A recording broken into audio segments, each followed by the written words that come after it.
Wow. I mean, what do you say about that? We saw the German team arriving and really thought that they were going to respond. I mean, such disappointment 4 years ago. They went out to the group stages. Germany are one of the most proudest, richest, most successful nations at this World Cup.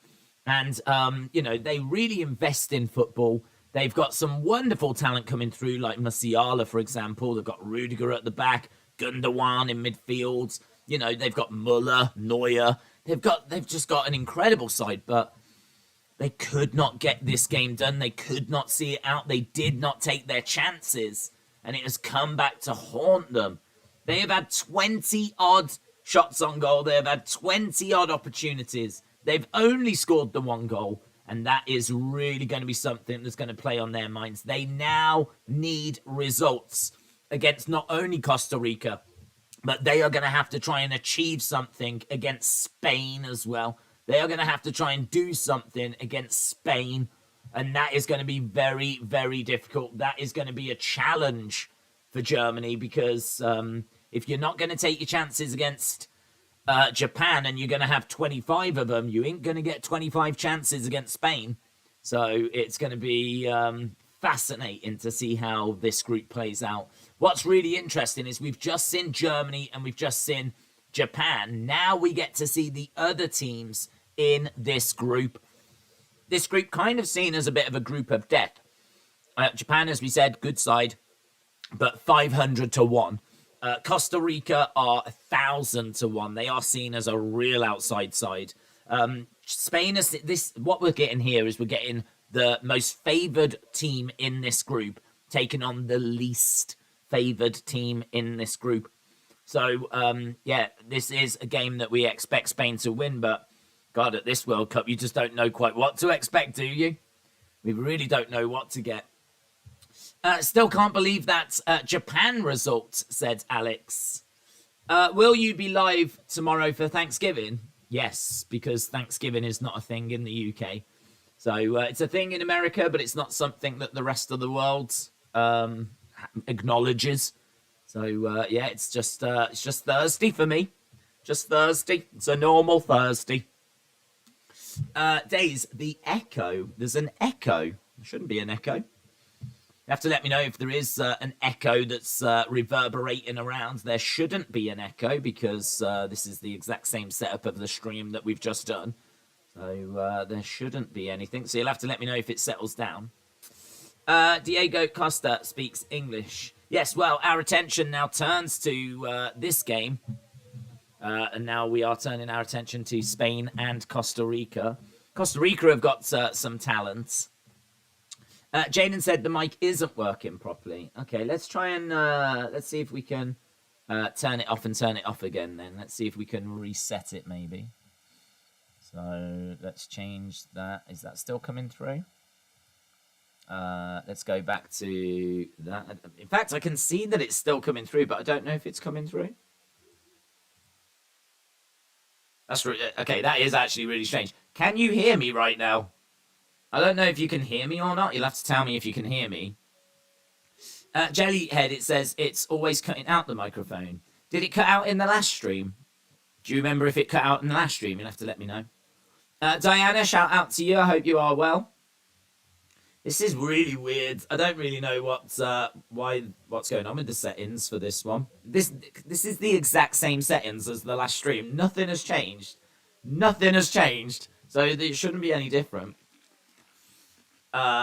Yes, but sounds like an echo. Oh, well, why is it doing that now? Yes, but sounds like an echo. How do we fix this? Let's go to audio, microphone. It's all correct. It sounds like a robot. Clearly there's something wrong, but I don't know what. Considering we've just done a stream and everything was all right, it's annoying that we've now managed to develop a fault out of nowhere. Let's see if I can hear what it sounds like myself and see what I've got. Let's have it. Oh, yeah. Yeah, that is annoying. Why would it be doing that, I wonder? Why are you doing that? Let's go. Like this. Does that do anything? Does that do anything? Has that fixed it? Maybe that might help. Daisy's scripts. It's not too bad. You just sound a bit futuristic. Yeah, it's really random because we haven't changed anything. Like, nothing has changed. Literally, the only thing that's changed from last stream is the letters on screen. That's it. It's the same setup and everything. So I don't really understand why it's being different now. But I've just turned it off and turned it on again. So hopefully that fixes it. Oh, it's much better now. Good. Here we go then. Here we go. We're getting somewhere. We're getting somewhere. That's better, says Mark. Boom. Right. Don't know what it was. Just turned it off, turned it on again. Seems to fix most things in life, doesn't it? So, yeah, incredible scenes in that last game. If you are just joining us, big win for Japan. Now our attention is going to turn to Spain and Costa Rica. And Spain are going to go for the win from the first minute. Luis Enrique and Spain expect to go as far as possible. Their strengths are Gavi and Pedro, offer exuberance and energy in the midfield. So they are either side of Busquets. So, you know, this is a really interesting team. The only thing I'd say about this team is defensively, they look pretty solid. Midfield is very exciting with Pedri and Gavi and, as we say, Busquets in there. Up front, maybe a few question marks, you know, Olmo, Asensio, Ferran Torres obviously could be a problem. They've got Pau Torres on the bench. I mean, their bench looks pretty good. This is one of the favoured nations. It would be great to see them struggle. But yeah, they've got Gavi and Pedro offering exuberance and energy. And they've got Busquets to protect them and the defence. Their weaknesses, goals. Goals are not always easy to come by. And Morata was heavily criticised by fans at the Euros. He is still Spain's focal point, but not in this game. No Morata up front for Spain. So, yeah, great in midfield. But, yeah, up front there are some big questions. If there are two non-negotiables with Luis Enrique's Spain, it is the style he plays and the system. 4-3-3. Players might come and go, but those are constants. The coach does not pick the 11 best players at his disposal or the strikers that score the most goals. The players are selected on their ability to work together and execute the game plan.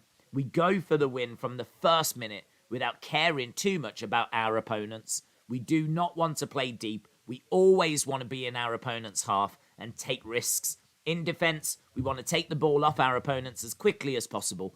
What I am looking for are players for the national teams that are best at interpreting our tactics.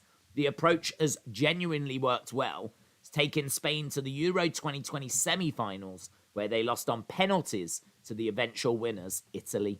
They were largely untroubled in their World Cup qualifying group, despite losing to Sweden away, and topped their Nations League group, although did suffer a surprise 2-1 home defeat to Switzerland. The Spain side has been created to put pressure on their opponents whilst playing out with speed from the back, and that includes the goalkeeper. It is nothing to be afraid of, said Unai Simon, told El Paris when asked about Spain's style during Euro 2020. If there are fast strikers such as Isaac or Mbappe, then you might run the risk of getting caught. But we gain far more from our system than our opponents do. Whatever style of football you play, you always risk the opponent scoring. So, yeah, there we go. Spain. Their star player is identified as Pedri. It is difficult to find a standout player in this squad because it is how Luis Enrique wants the team to play. For him, it's all about the collective, and the team is the star. Ansu Fati, the young Barcelona forward, could have staked a claim, but he has been hit by a lot of injuries. Pedri, followed by Gavi, are the best young options. Their youth represents something fresh and exciting. Pedri is still only 19. He turns 20 during the World Cup, but he's got almost 100 appearances for Barcelona. If we are talking pure talent, he is the best in the world, says Barcelona manager Xavi. Unsung hero is Sergio Busquets. The job he does in midfield is crucial to Luis Enrique's side. So a nice insight there actually to Spain. So that's they're all about the collective. They're all about trying to get in the opponent's half, put the pressure on. I feel like you know what you're getting with Spain. In regards to Costa Rica, their strengths are the youngsters, such as 18-year-old Benetti. He has got a real positive impact whilst they are stable in defence. Weaknesses are they also do not score a lot of goals. And at one point, Suarez tested a lot of players up front. So they've tried a few options up front. They've not really found anything that's clicked. They are defensively solid. So this should be, I mean, look, this could have 0-0 written all over it, to be honest. Spain don't score a lot of goals. Costa Rica don't score a lot of goals. So I don't know really that we're going to get a goal fest here. But yeah, they've got their MVP as Joel Campbell.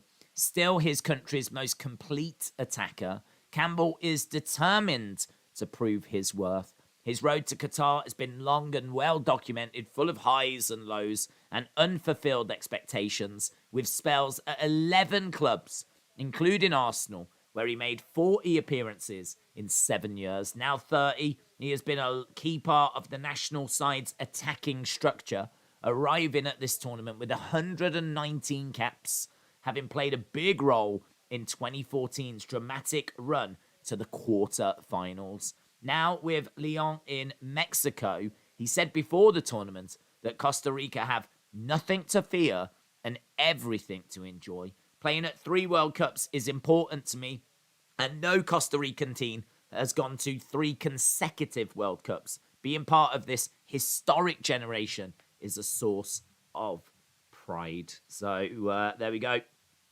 Obviously, their most famous player is their keeper, Navas.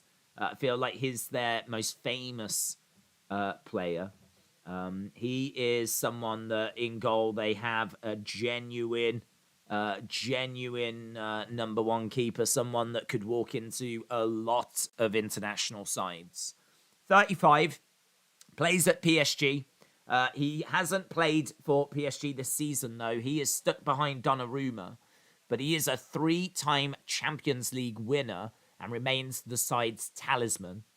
He's also the captain, and he says that he is a leader on and off the pitch. At 35, he's probably having his final World Cup. This is a chance to showcase his talent, and hands of God will never be empty. So yeah, he's a big focus. Ryan Gambler, shout out to you. Says, happy Thanksgiving Eve. And to you, bud. Does USA have a shot at beating England on Friday? And if so, how? Thanks for the streams. It gets me through a day at work. Appreciate the support, man. Do USA have a chance? Absolutely, they have a chance. They, of course, have a chance because, I mean, we've seen Saudi Arabia, we've seen Japan, you know, we've seen Tunisia hold Denmark. The only thing I would say for USA is that England are bubbling with confidence right now. So I think player for player, you're not going to outmatch England. You know, when you see people like Saka, you see people like Bellingham, you see like the players that England have got, you can't match like skill for skill. So you've got to work as a collective. And you know, the way that you do it is kind of what we've just seen from Japan. You have got to defensively be solid. right? It's gonna be scary at times for USA, but they need to make sure that they do not concede. I think if you go one goal down, it's not the end of the world, as we've just seen with Japan going a goal behind, you're never out of it. But I think if you go 2 goals down, that's a problem. All right, so England are going to have plenty of the ball. They're going to push you back. You are going to need to be defensively solid. You're going to have to track the runners because you're going to have Mount and you're going to have Bellingham trying to create a lot of space. And so you're going to have to run with them, and you're going to have to try and double up on certain players like Jude Bellingham, for example. You might want to double up on him. England have just got weapons everywhere. If you're doubling up on, say, Jude, then that would suggest that someone's going to be unmarked, and that's going to be a problem because you got Saka on the one side, you got Sterling on the other side. But this is what you're going to have to do. You're going to have to win battles. You're going to have to get stuck in. You're going to have to work so hard you shatter yourselves out, right? You're going to need to be like lying on the floor by the end of the 90 minutes. It's going to be a dig deep type affair because England are bubbling with confidence. And what you need to do is you need to frustrate England. The longer that you can prevent England from scoring, the better. Because if England go 1-up early, that's going to be a big problem. I mean, it's really hard to see USA being able to get back. You've got to frustrate England. You've got to shut the door. You know, England, the more that England get frustrated, the less effective they become, to be honest. England will quite quickly, if things aren't going their way, will quite quickly start falling apart in the sense of a lot of the passes don't reach their destinations. A lot of the play doesn't look that great. We can sometimes get stuck with passing the ball in our defence. Like, we pass it around at the back and we just get stuck in that pattern and we can't find the forward passes. This is why there's so much excitement around Bellingham, because when he gets the ball, head up, he's looking forward. He's trying to find that forward pass, trying to break through defences. But we don't have loads of players that are doing that. We don't have loads of players that are trying to break through those lines. So if you can frustrate England, restrict them to just passing it around their defence and make sure that you don't concede, then, you could take it into like the hour mark. England will get more frustrated. A lot of the passes will start going awry. England will start panicking a little bit. The frustration will come in. USA will start to believe a bit more. All of a sudden, you just grow that inch taller. Like, you can get something out of the game, definitely. Definitely. You're a good team. You've got some good players. You've got Dest, who's a decent player. I thought that Adams in midfield looked really good. McKinney, we know how good he is. The problem you've got is that there are some injury concerns. So I don't know how that's going to affect things, but it's a massive game on Friday, man. Massive game. I can't believe how quickly it's come around, actually. I mean, we're sat here and it's Wednesday, and England and USA are playing in like 48 hours' time. I mean, that's the joy of the World Cup. It's just so quick. It's just, there's constantly things happening, and before you know it, the next big game is round the corner. So excited to see that game. As an Englishman, I'm optimistic, of course. I don't think we'll smash USA, but I'm feeling quietly confident for like a 2-0. I think that I could see us getting a goal in the first half, 1-0 at half-time, USA still in the conversation, and then I think England find that second goal in the second half. So my prediction for Friday would be 2-0 England. But USA are fighting for their lives, man. USA are fighting for their lives. USA do not want to go home. It means everything to them. And even if you have got some knocks and injuries, you're going to give everything against England. You are battling to get out of this group. And that makes you dangerous. And USA have really come on. And with USA hosting the next World Cup in 4 years' time, they've got a real point to prove. So, yeah, I'm really excited. I'm just excited for the game. I'm excited to see what... if England can repeat that performance. And obviously I'm excited to see what USA are going to bring. USA actually know England really well because Gareth Southgate, our manager, has been giving your manager, Berhalter, like loads of advice. He's been working with him. I think Berhalter took over after the 2018 when you failed to qualify in 2018. I think Berhalter took over. I think he came over to London. He spent some time with Southgate in London. And so there's been conversations between USA and England just talking about football. And so England kind of know USA fairly well. USA know England fairly well. I certainly expect both teams to be set up and ready for the opposition. So tactically, I don't know that there's going to be any surprises. I think we'll both know what each other are going to do.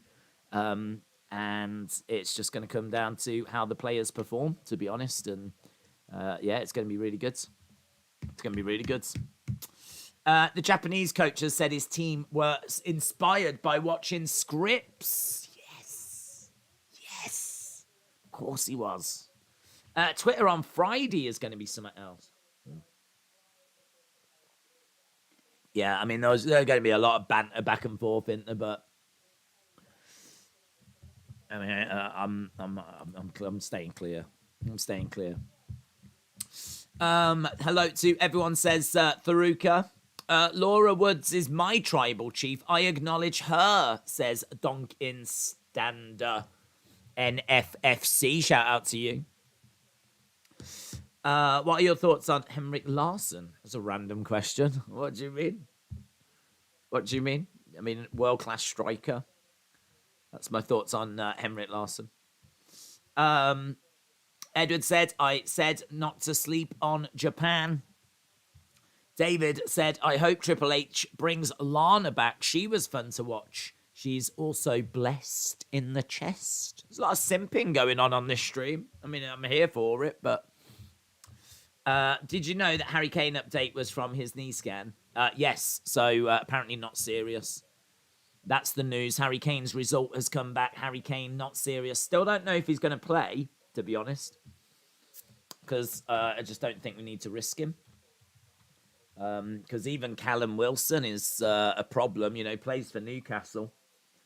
But here we go. An hour ago, England captain Harry Kane was able to train with his teammates on Wednesday, boosting hopes that he will be fit for Friday. Kane sustained a blow early in the second half. He was due a scan.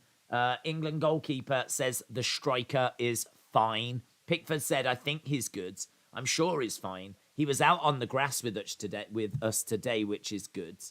Tottenham's Kane has scored 51 goals in 76 games for the Three Lions. Midfielder James Maddison, who missed the Iran match as he recovers from a knee injury.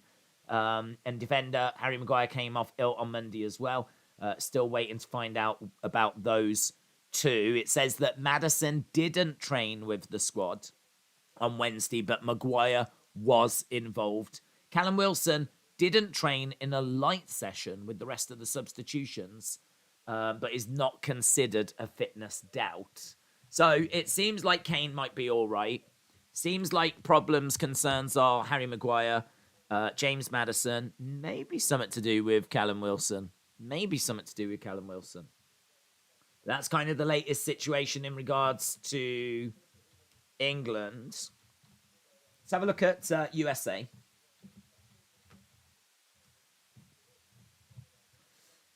USA, just a lot of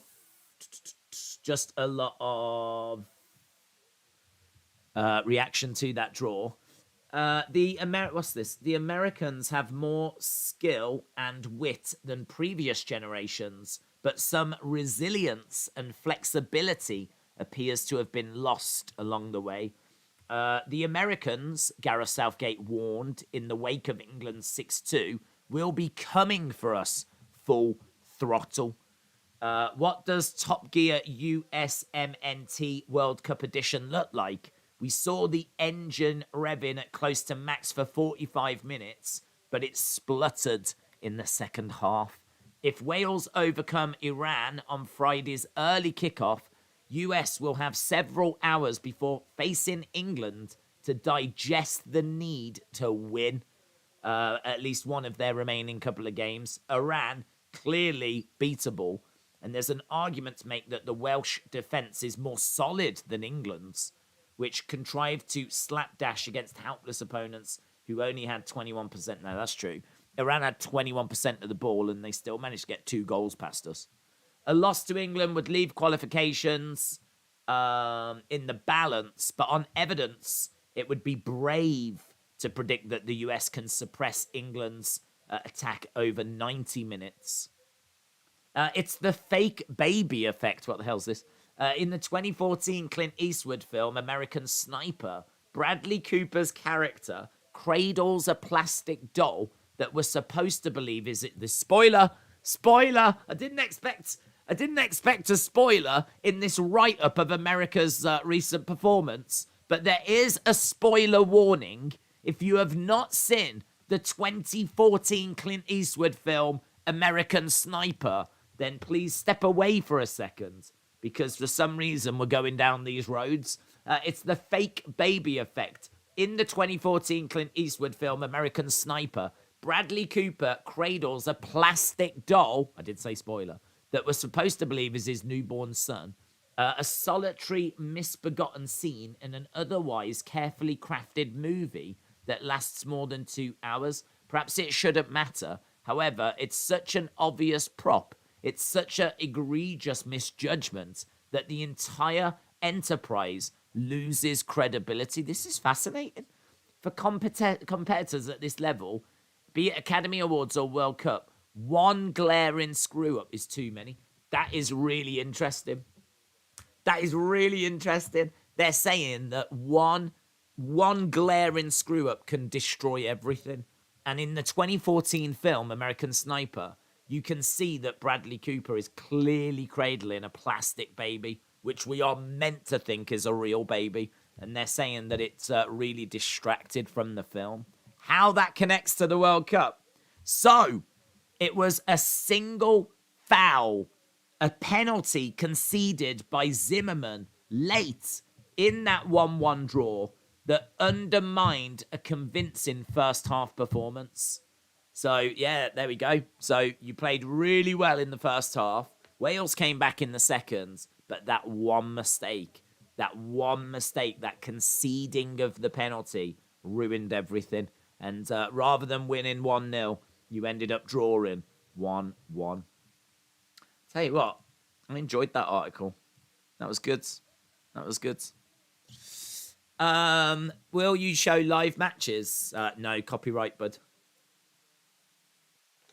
After everything that's happened in the last 24 hours, it wouldn't shock me if Costa Rica get a result, said Macca.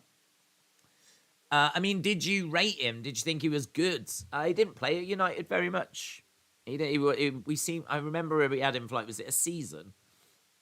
And, yeah, he was good. I mean, he was effective in front of goal, but he wasn't someone that was really around very long. He was someone that just came in. I think, did we get him for free? We got him right at the end of his career. But good player, but not someone that I think I can really make too much of a judgment on. I never really watched him when he played for Celtic. I saw him a bit when he played for Sweden. I mean, really good player, but not someone that I have got fond memories of at United.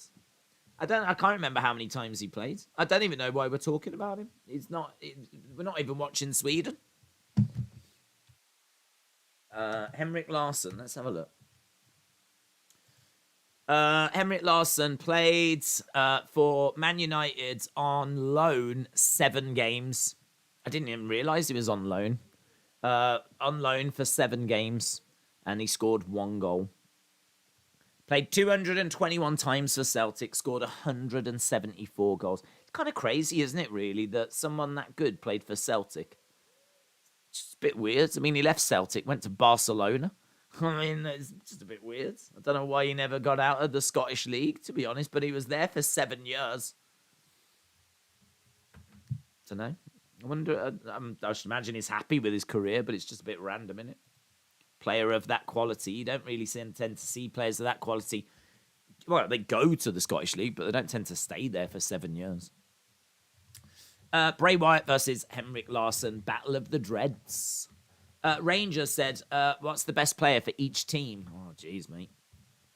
I mean, I feel like a lot of the big players have stepped up. I mean, we watched England. I feel like Saka, Jude Bellingham, they shone. Tyler Adams for the US. Gakpo did look good for the Dutch. I didn't see the Argentina-Saudi Arabia game. I saw the highlights, but I can't really make a call on that. I thought Musiala just looked really good for Germany, although his sofa score was not very good. But I was impressed with what I saw. I liked, is it Ito on the wing for Japan? He was causing problems. So he was looking good. But yeah, I feel like a lot of the big players, Mbappe for France, for example, Moyi for Australia. So I think a lot of the usual suspects have largely stood up. I mean, Argentina scored and it was Messi. So I don't know how he performed overall. But I would imagine he did okay. He got a goal. So, I think a lot of the big names have stood up so far. I beg your pardon. Celtic are one of the biggest clubs in the world. They are bigger than City.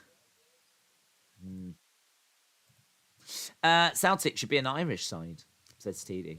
Easy99 says Shinsuke and Finn acknowledge Japan's win. Right, where are we? The plastic baby was probably battery operated, says David. Right, where are we? 20 minutes to go. 20 minutes to go as we build towards this game. We've had a little look at the Spanish breakdown. We've had a look at the Costa Rican breakdown. Navas, as we said, hell of a player. And let's have a little look at and see what what's the plan. What's the plan for Costa Rica? This cycle for the Costa Rican national team can be divided into before the arrival of the coach and after. The Colombian arrived like a whirlwind in the middle of 2021, and despite having very little time, set about a generational revamp that took everyone by surprise. He gave debuts to 22 players in 15 months, 11 of them in qualifiers. In total, he has tried out a remarkable 77 players. It was a bit much at one point, he admitted. Something was lost. He got off to a tough start, being eliminated by Canada in the 2021 Gold Cup quarterfinals, picking up just 6 points from their first 7 games in World Cup qualifying. But in the narrow away defeats to USA and Canada, it did start to come together. A new team was taking shape, with several players either in their teens or having just turned 20. The 18-year-old winger Benetti was one of them, and he played a part in transforming the form, and they got 19 points out of a possible 21 from the last 7 games, making it to an international World Cup playoff spot where they would play New Zealand. They produced a hallmark Costa Rican performance, strong in defence, with sturdy banks of 4 and a goalkeeper, Navas, in inspirational form.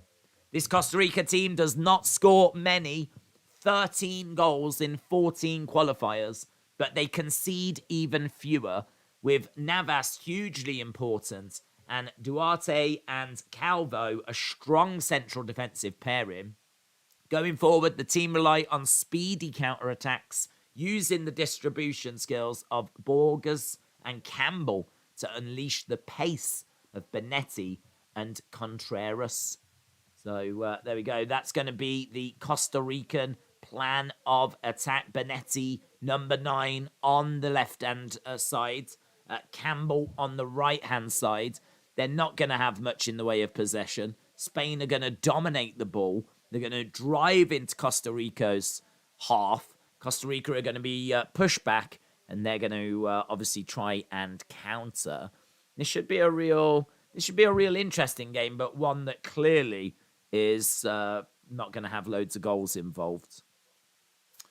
Spain waste mad time doing nothing, said Ancarlo. Hasib said, I want your honest thoughts on Havertz. I think he's useless at what he does. I think that on the ball he's very skillful, and I think that he's got a good shot on him. I don't think that he's very good at getting into the right spaces all the time.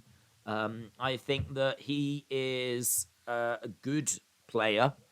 I think that he is someone that can cause problems. but I think that you could also find more effective forwards. But I mean, maybe Germany can't. I think that's Makuko, whatever his name is, the young Borussia Dortmund forward. He could be one for the future, and potentially he will ultimately, and not that far into the future, replace Havertz up front.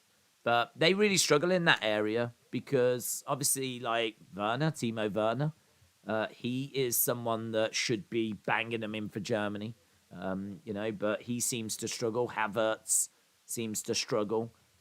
They really need to try and find that striker, which is obviously easier said than done. But England have been very fortunate. I mean, really, throughout my whole life, England have always been able to find a goal scorer. I mean, we really went from Lineker into Shearer, into Owen, into Rooney, into Harry Kane. Like, it's kind of like been a nice natural progression. We haven't really ever been without a world-class number 9. We've always had a goal scorer. We've always had someone up front that can put the ball in the back of the net.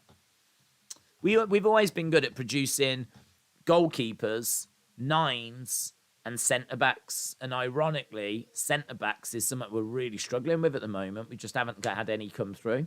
Just haven't had any decent centre-backs coming through. So I think all countries tend to have an area that they kind of struggle with. I mean, Brazil have always traditionally struggled with their defence. But I think their defence is looking all right at the moment, to be honest. So, Germany's definitely up front. Havertz is a poor man's Morata. Don't forget Crouch, says TD. Spain is a very good team, but they play so much ball progression and don't play tiki-taka like they always did before, said Easy99. The rain of Spain lose mainly in the plains.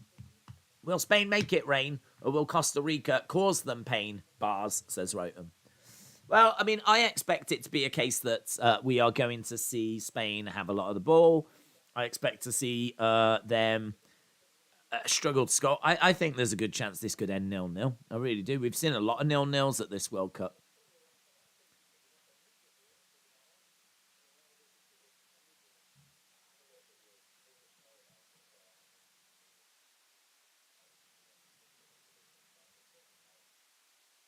Gary Neville is saying he's a little bit worried about Harry Kane. They're saying there's no direct replacement. No one can do what he can do with the assists that he provides.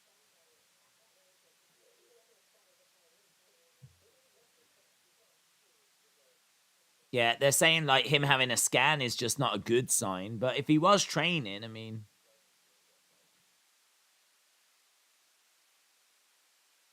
don't forget the legend that was named Heskey. Happy Wednesday said Heskey was terrible. Undercover Manager said, no, this game is goals.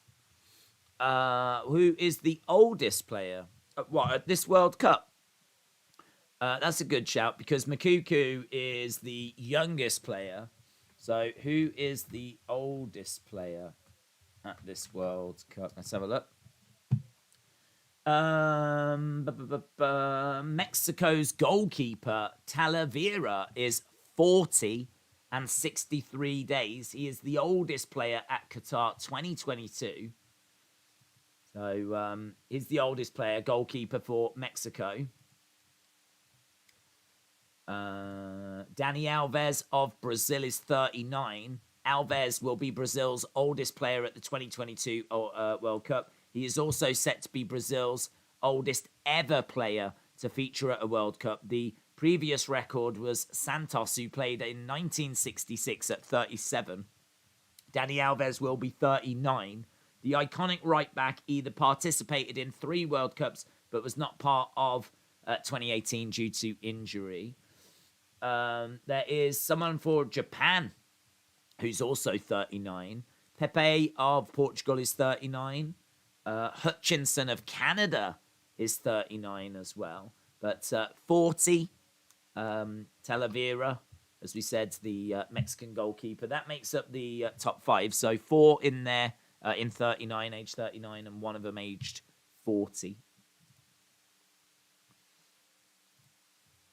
Days, who's the one England player that came through you had high hopes on but never made it for you?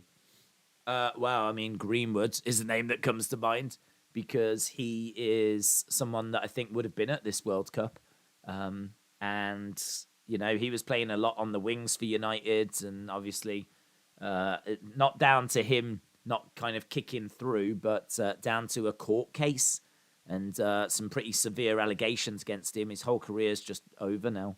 I mean, he is going to be in court, I think they said November 2023, on some pretty serious charges. He's only about 21.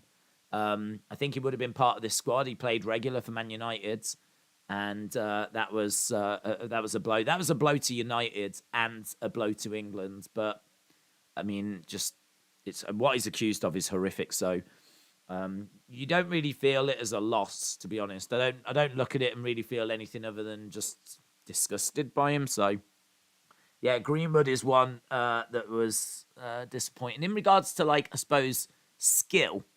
I feel like Dele Alli is a recent example because Dele Alli, I think it was actually at the World Cup 4 years ago. Dele Alli was someone that was playing for England in that sort of number 10 position. And wow, I mean, you want to talk about a drop-off. He was playing for Tottenham. He was playing for England. He was doing all right. I mean, he wasn't really like a bright star, but he was someone that was a starter. And it's kind of interesting if you look at that team from 4 years ago and compare to where we are now. Like, the improvement is drastic. I mean, could you imagine if we had this team 4 years ago?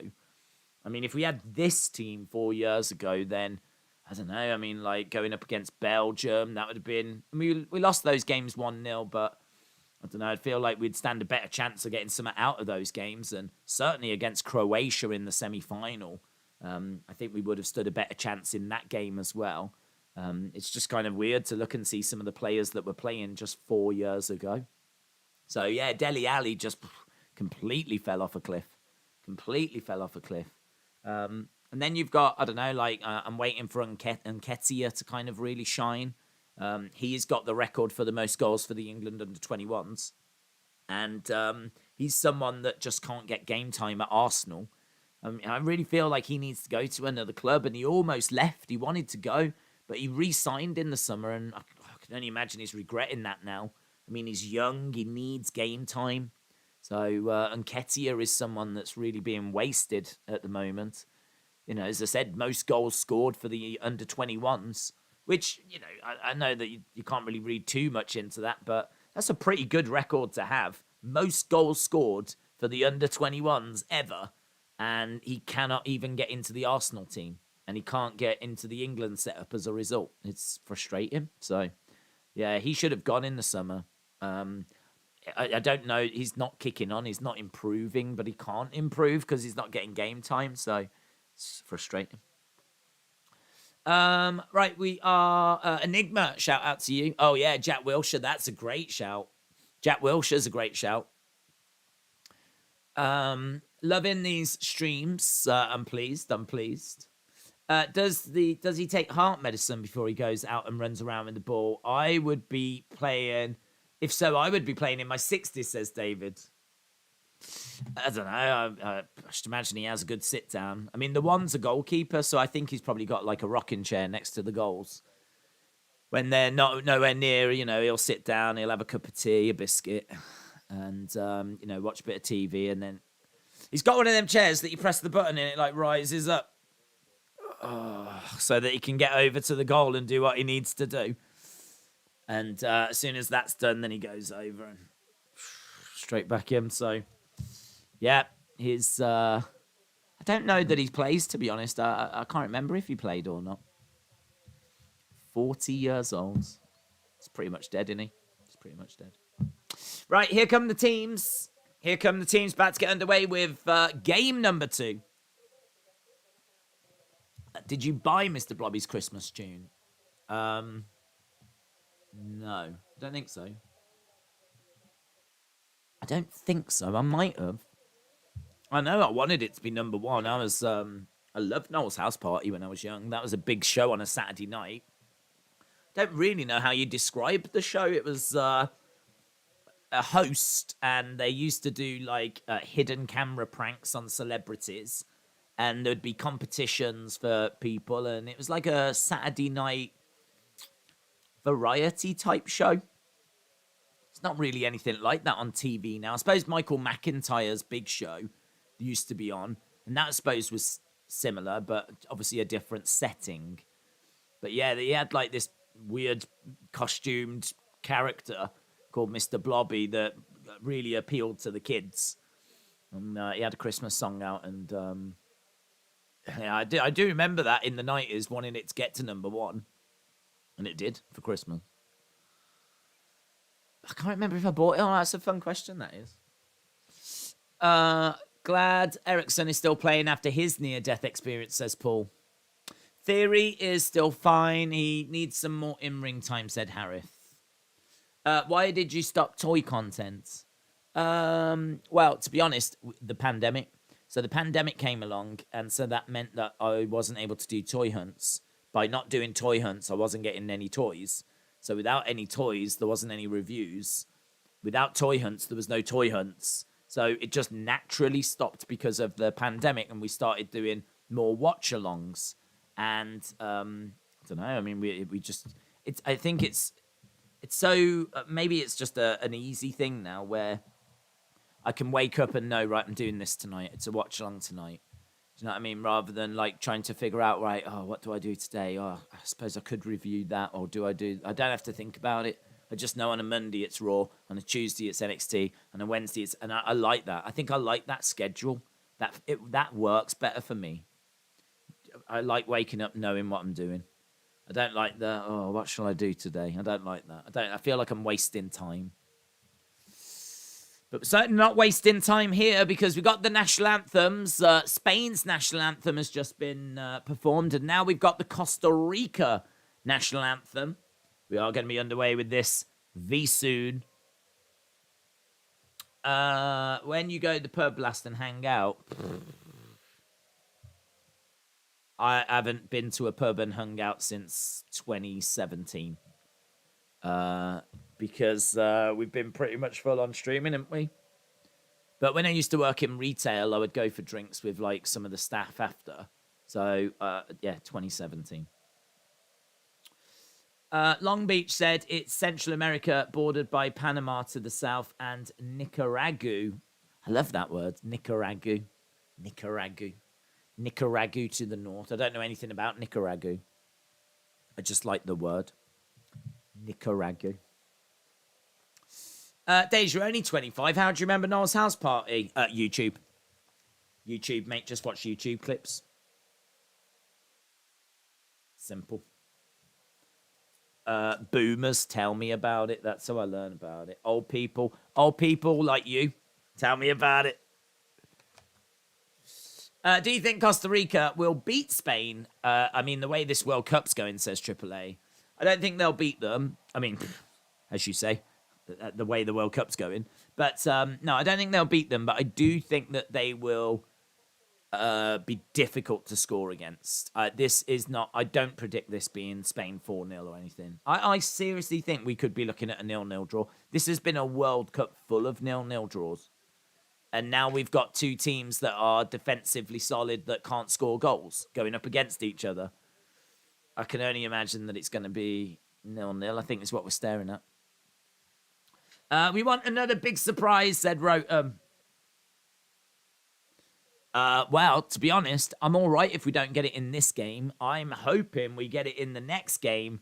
Canada are taken to the stage next. Canada against Belgium. I'd love for Canada to do it. I would love for Canada. I'd love it if we beat them. So, yeah, I'm hoping Canada can provide that surprise. I've got Spain, said Nadula. Yeah, well, look, Spain can score. It's not like they can't score. They can score. Ferran Torres is someone that can get the ball in the back of the net. But Costa Rica are going to be tricky. They are going to be tricky.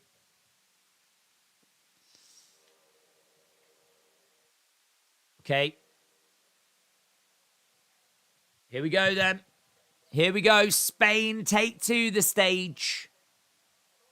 A lot of people's favourites for the World Cup. A lot of people have got Spain going very far in this tournament.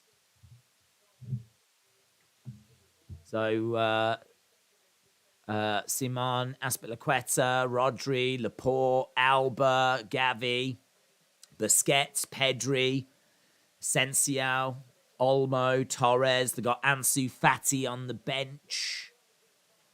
Morata on the bench. Llorente, Pau Torres.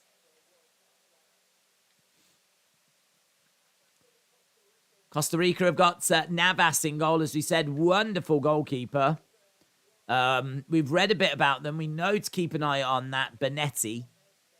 Definitely need to keep an eye on him. They're very solid defensively, so let's see how this goes. Nice that you referred to Canada as we.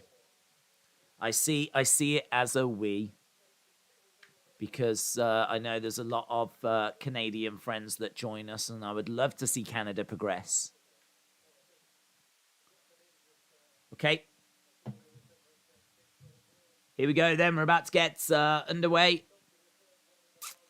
Second game of the day for us. Third game overall. Of course, there was a game earlier today that ended 0-0 between Morocco and Croatia, which I'll be honest, I didn't really see too much of. It was a bit too early for me, that one. What do you think got better odds? Saudi Arabia winning the World Cup or Phil Jones getting another England cap?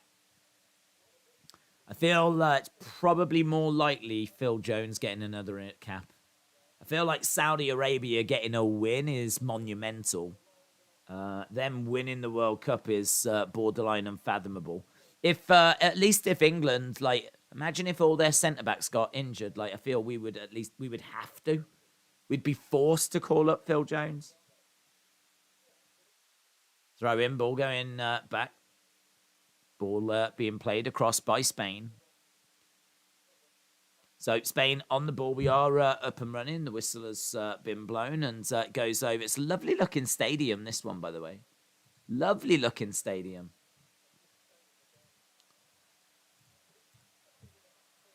They have started with a back four Costa Rica. Costa Rica are playing a 4-3-3.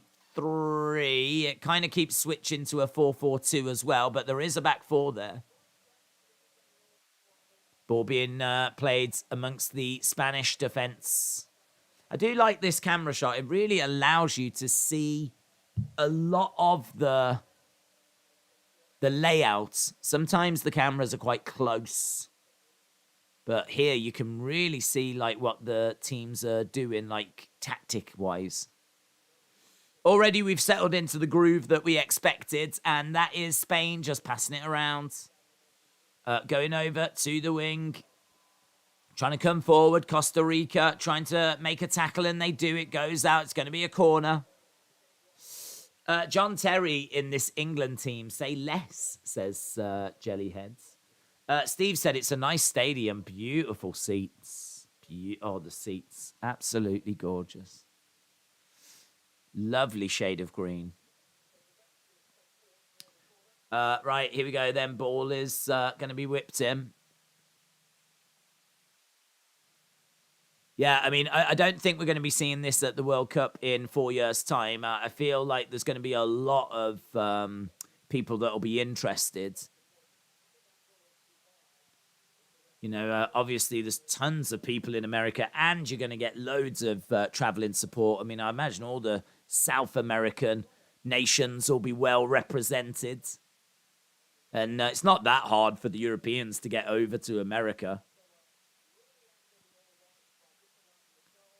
Spain, no joy from that corner, and they've got the ball there, passing it around the defense. Pentagon said, are you still friends with Triple C? I hope so. We did a podcast together last night. Nice tackle there. Here's Costa Rica goes over to the left-hand sides. Morning, James. Hope you are well. Anthony said one of the stadiums you can take apart and move it. There's one that's largely, not entirely, but it's largely made out of shipping containers, isn't it? It's a very interesting look. Which I think they are gonna be taking that apart afterwards. There's been big question marks around a lot of the stadia because, like, Qatar, like, it's not that big, and they really don't need all these stadiums. So there's been big questions about, like, what are they going to do with them? And to be honest, I don't think there's been any answers to those questions. I think there's been a lot of questions like, what are they going to do with these stadiums? Like, shut up. But I think that one is going to be taken down. There's Luis Enrique, the Spanish coach. Ball being launched forward. Costa Rica trying to chase onto the end of it, but goes all the way back to the Spanish goalkeeper. FIFA World Cup free TV. NFLBTV.com says, shout out to you. Let us know, FIFA World Cup free TV, NFLBTV.com. What do you think of the game so far? Who do you think's going to win? What do you think the score's going to be? Are you leaning towards Spain? Are you leaning towards Costa Rica?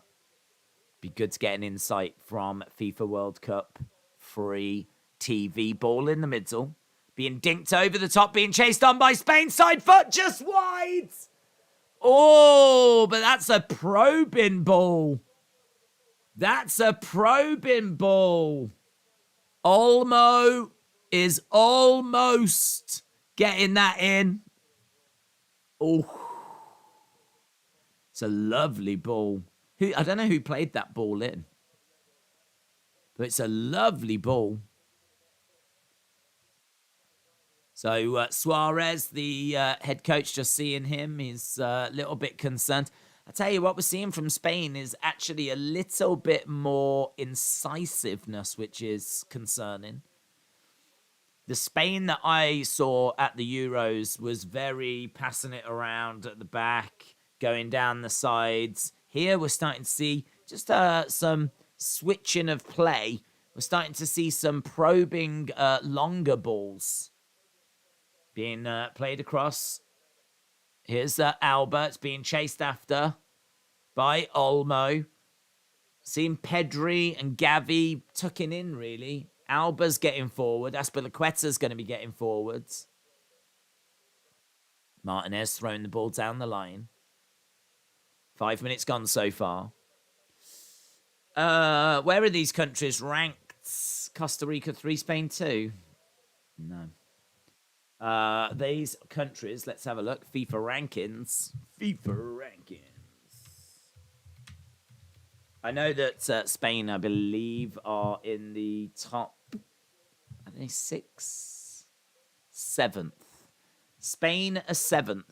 So just ahead of Spain in the rankings. Italy are 6th. They're not at the World Cup. England are 5. France are 4. Argentina are 3. Belgium are 2, and Brazil are 1, the number 1 ranked team in the world. We have yet to see. So Brazil, all eyes on Brazil when they take to the fields. That's going to be fun.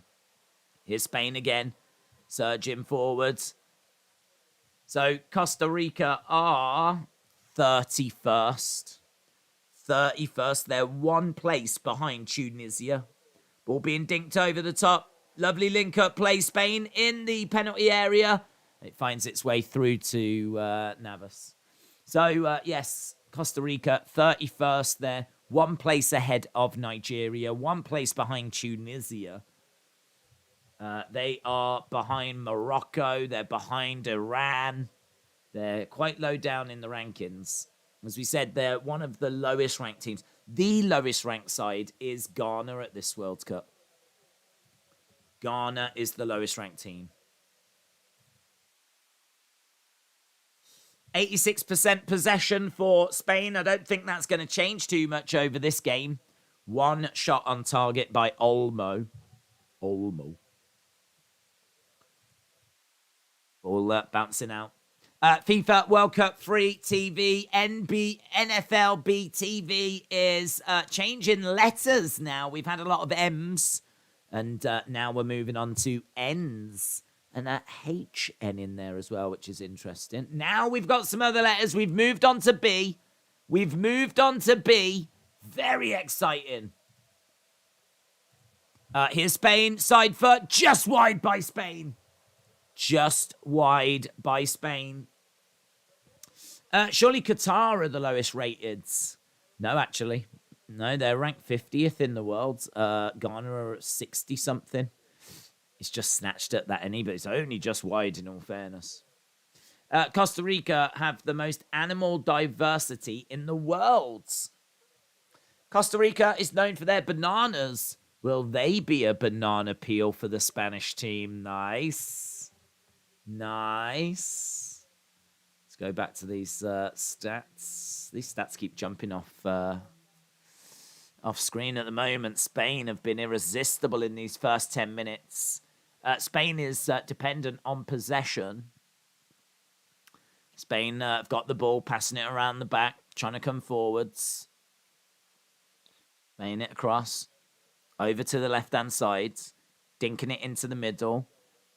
So Spain just playing it around at the moment. But we've already seen them creating chances, which is a bit ominous.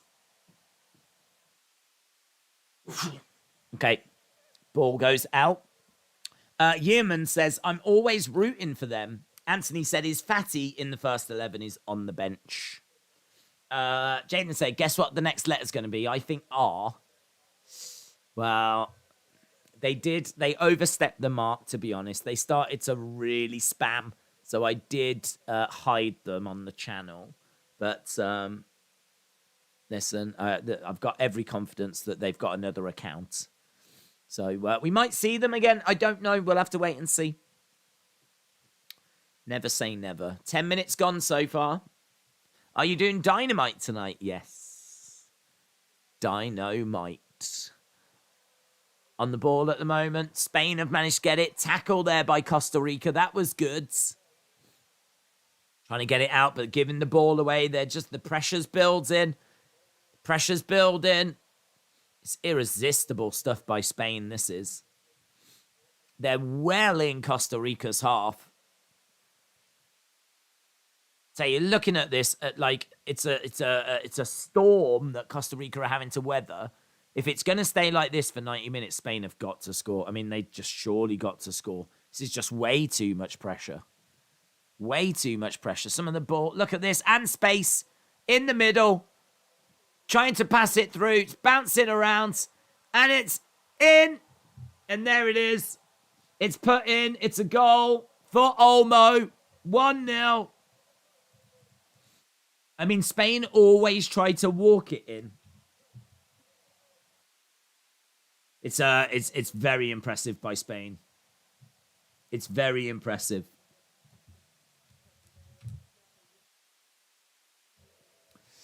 Very impressive.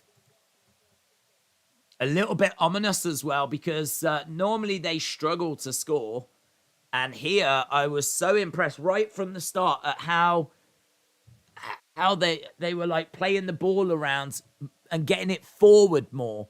I've seen them like really passing it from side to side, not really getting anywhere. Look at that ball being dinked forward. Lovely control by Olmo. Look at that turn. He brings it down, knocks it just forward. He's able to turn onto it. It was absolutely brilliant, that was. Absolutely brilliant. Lovely finish. And so it's Olmo that gets the goal. I feel like, was it Gavi that set him up? Someone just dinked it up for him. I think it might have been Gavi. We'll have to wait and see. Ball going all the way back to the goalkeeper for Spain. So, yeah, this one looking a bit ominous. It is Gavi with the assist. Gavi with the assist. So 1-0 Spain. No beautiful shot from range. I mean, you're not going to get that from Spain. They always try to walk it in. They've always been accused of doing that a bit too much. We'll go in down the wing. Here's Costa Rica. They've managed to get out of their own half. I mean, they were just under way too much pressure. Way too much pressure. Nice dinking it in the middle. It's not very nice to call a player fatty. Seems to me like he's in good shape, says Rotem. Steve said, can you shout out my kids, Tyler, John, and Cody? I want to hear them freak out. They are so used to hearing you now. Tyler, John, shout out to you. Hope you're well. Hope you're enjoying the World Cup. Better be. Better be watching it. And same as well to Cody. Hope you're enjoying the World Cup as well. Better be watching it. Unmissable stuff at the moment. Although you can miss this game because I think Spain are going to walk this. But, yeah. Hope everyone is enjoying the action. And obviously coming up after this, Belgium versus Canada. Rage Kid said, I transferred Gavi shortly before because Sarabia is not playing. The way Spain has been passing is just sexy, says Andy. Bananas and Grape, shout out to you. Callum said, can you give us a cheeky wink? Listen, let's not start doing this full-on requests, right? Can we do this? Can we do that? I'm quite happy to shout out some kids, some youngsters. And I'll give a little wink as well. I'm happy to do that. I mean, honestly, I'm happy to do anything, but we do need to focus on the football. Alex said, sorry if I've asked already. Have you ever thought about going to Russia, Ukraine? This has been asked. What? How has this question come back around again? How has this come back around again? That was asked in the last stream. Are you checking to see if I've got amnesia or something? Are you checking to see if like my memory works?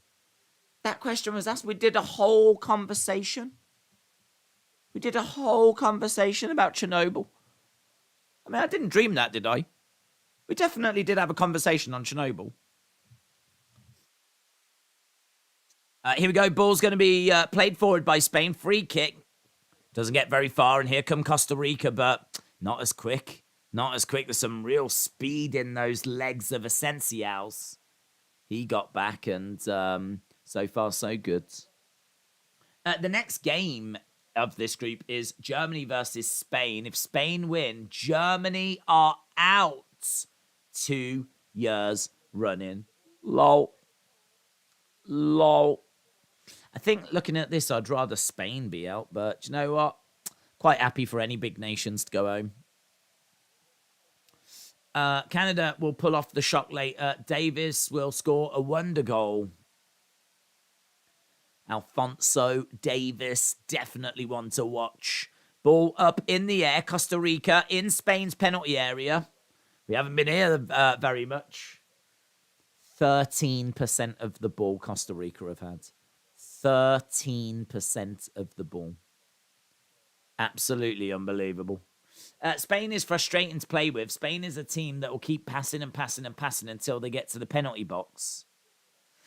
Days is funny today. But Oz and Grape, shout out to you. Callum said, on a serious note, I wouldn't count Argentina out. No, same. Yeah, I agree. Argentina are a wounded animal. I mean, if anything, this could be one of the worst things to happen because they are going to respond. I mean, if Argentina lose their next game, they are out. And a lot of people had them winning this. I had Brazil. Still sticking with Brazil. Obviously, we've not seen Brazil yet. There's every chance that Brazil could slip up because Brazil have got a tricky little group. Brazil have got Serbia, Switzerland, Cameroon. Now, Cameroon should be pretty straightforward. Not that really many games are pretty straightforward in the World Cup, but Cameroon shouldn't be too bad. But Serbia and Switzerland, I could see them being tricky. I could see them being a bit of a problem. Love it if Brazil don't make it out the group. Oh, if Brazil don't make it out the group, I'll be doing cartwheels, man.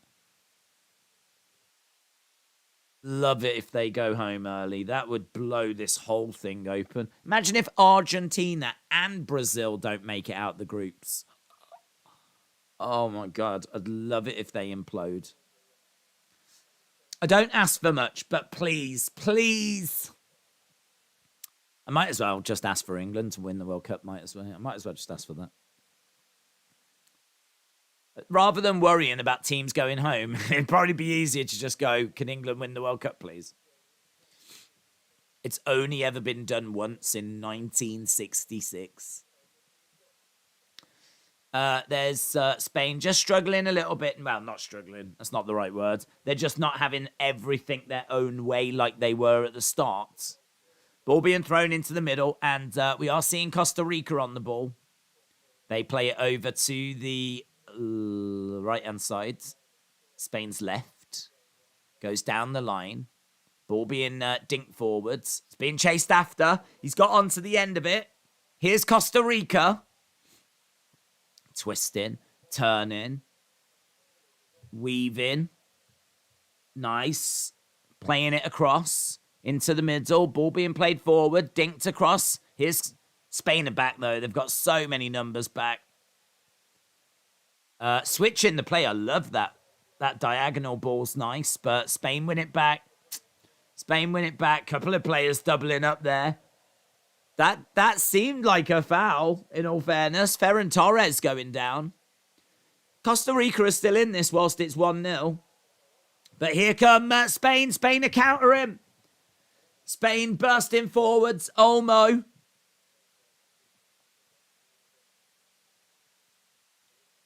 Costa Rica have got numbers back now. Spain are on the ball. Almost towards 20 minutes. We're kind of almost halfway through this first half. It's been irresistible stuff by Spain. They're not being pressed enough for me. Like, Spain are getting the ball just on the edge of the area. There's like no one around. Look at all these players that are just unmarked. So they're just passing it around and there's just no one there. Oh, FIFA World Cup free TV's back. Only this time with numbers. What? Didn't expect numbers. Oh, that's a curveball. Wasn't expecting that. Ball being passed around. How are you going to score a goal if you've only got 13% of the ball? Well, you just need to make sure that the 13% of the ball that you have, you really utilize. Oh, whipped in the middle and knocked in. Spain knocked the ball in the centre. Just touched them in. Simple stuff. And it is a goal for Asensio.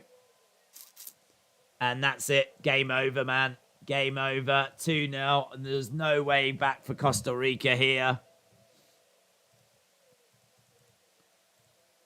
Yeah. Spain sending a message.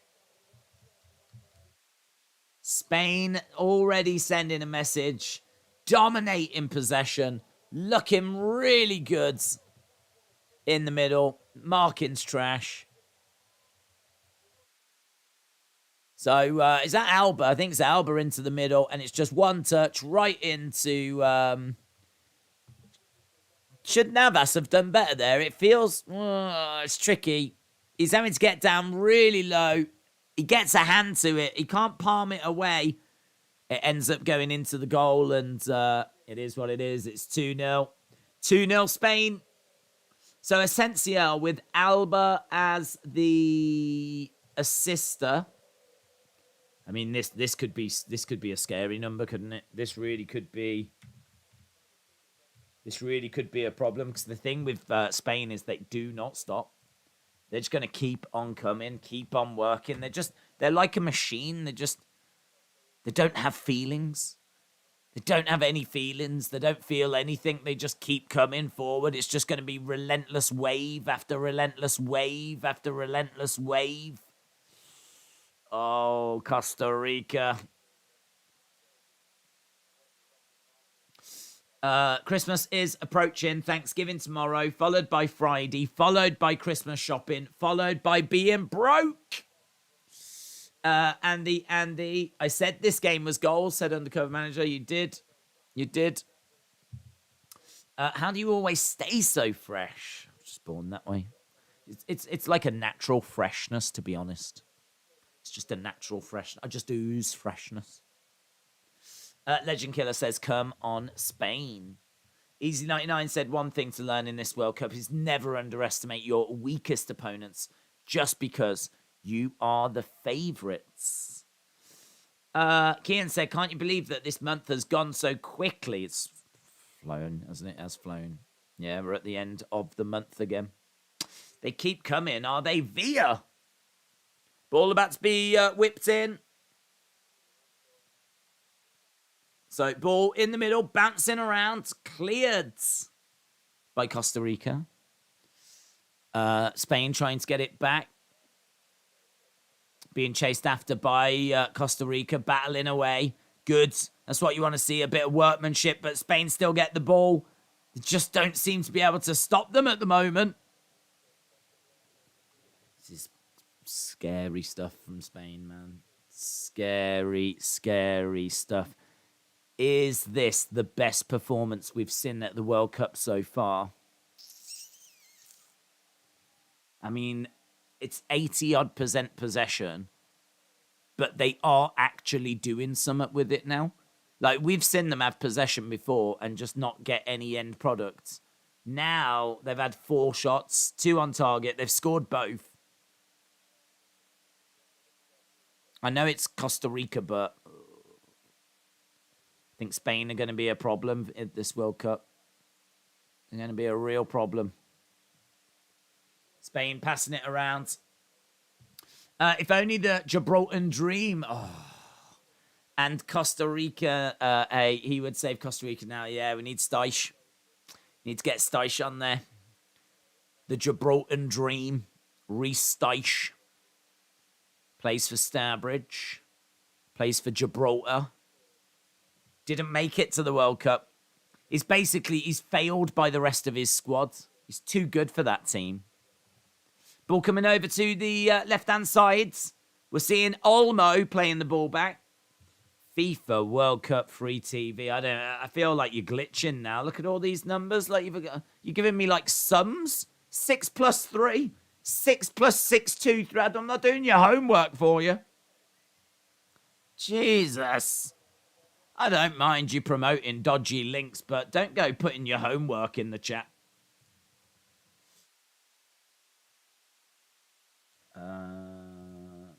That will not be tolerated. Oh my God, they're doing maths now, said Richard. Fire.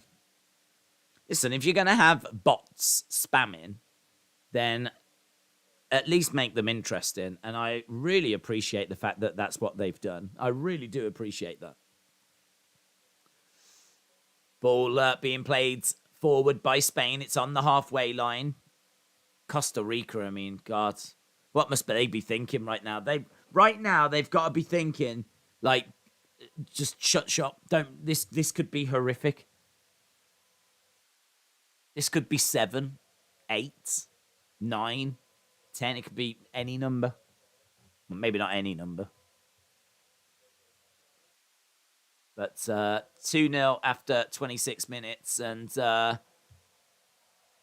they've got to keep working here, Costa Rica, just to keep this respectable. Ball being played around. Here's Spain. Spain passing it back. Could be a secret code, said Mason. Oh, I haven't got time for that. I ain't got time for secret codes. They need to be more open. They need to be less secret. Ball being dinked into the middle. Does Ronaldo play for Belgium? No. He plays for Portugal. Easy99 said, what if Germany beat Spain? Japan beat Costa Rica. Spain beat Germany. Germany beat Costa Rica. Germany, Spain, Japan would all have 6 points. It would then come down to, well, we do need to look at this as to what the parameters are, but historically it's who scored the most goals, what's the goal difference, so how many did you score compared to how many you conceded. That was amazing work by Alba there. That was beautiful skill by Alba. I hope we get a chance to see that again. It looked like did he nutmeg him twice? Costa Rica trying to get the ball out. So, yeah, I think it comes down to head-to-head records. It comes down to goals scored. It comes down to goal difference. There's quite a few parameters that get looked at.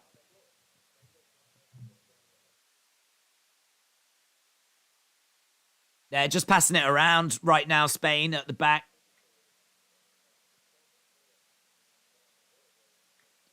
Yeah, they've just got the ball. They're just passing it about. It's goal difference, then bookings if group is tied. Is it? Bookings? It comes down to bookings? Wow, I never knew that.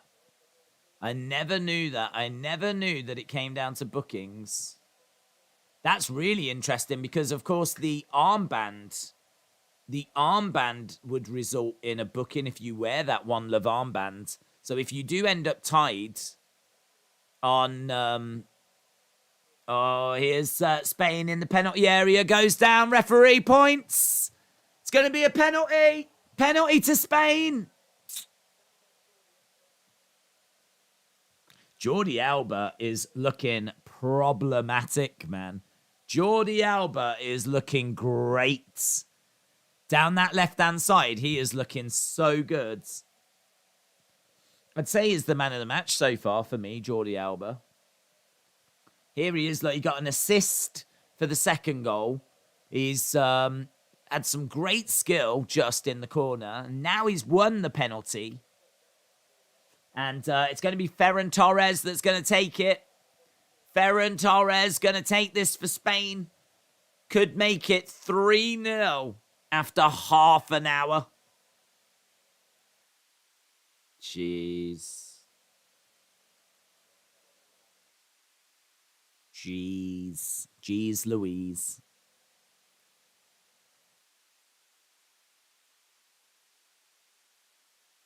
Deep breath.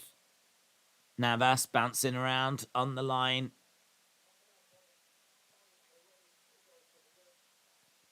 Spain. Score. Easy as you like. No problem whatsoever. Sent him the wrong way.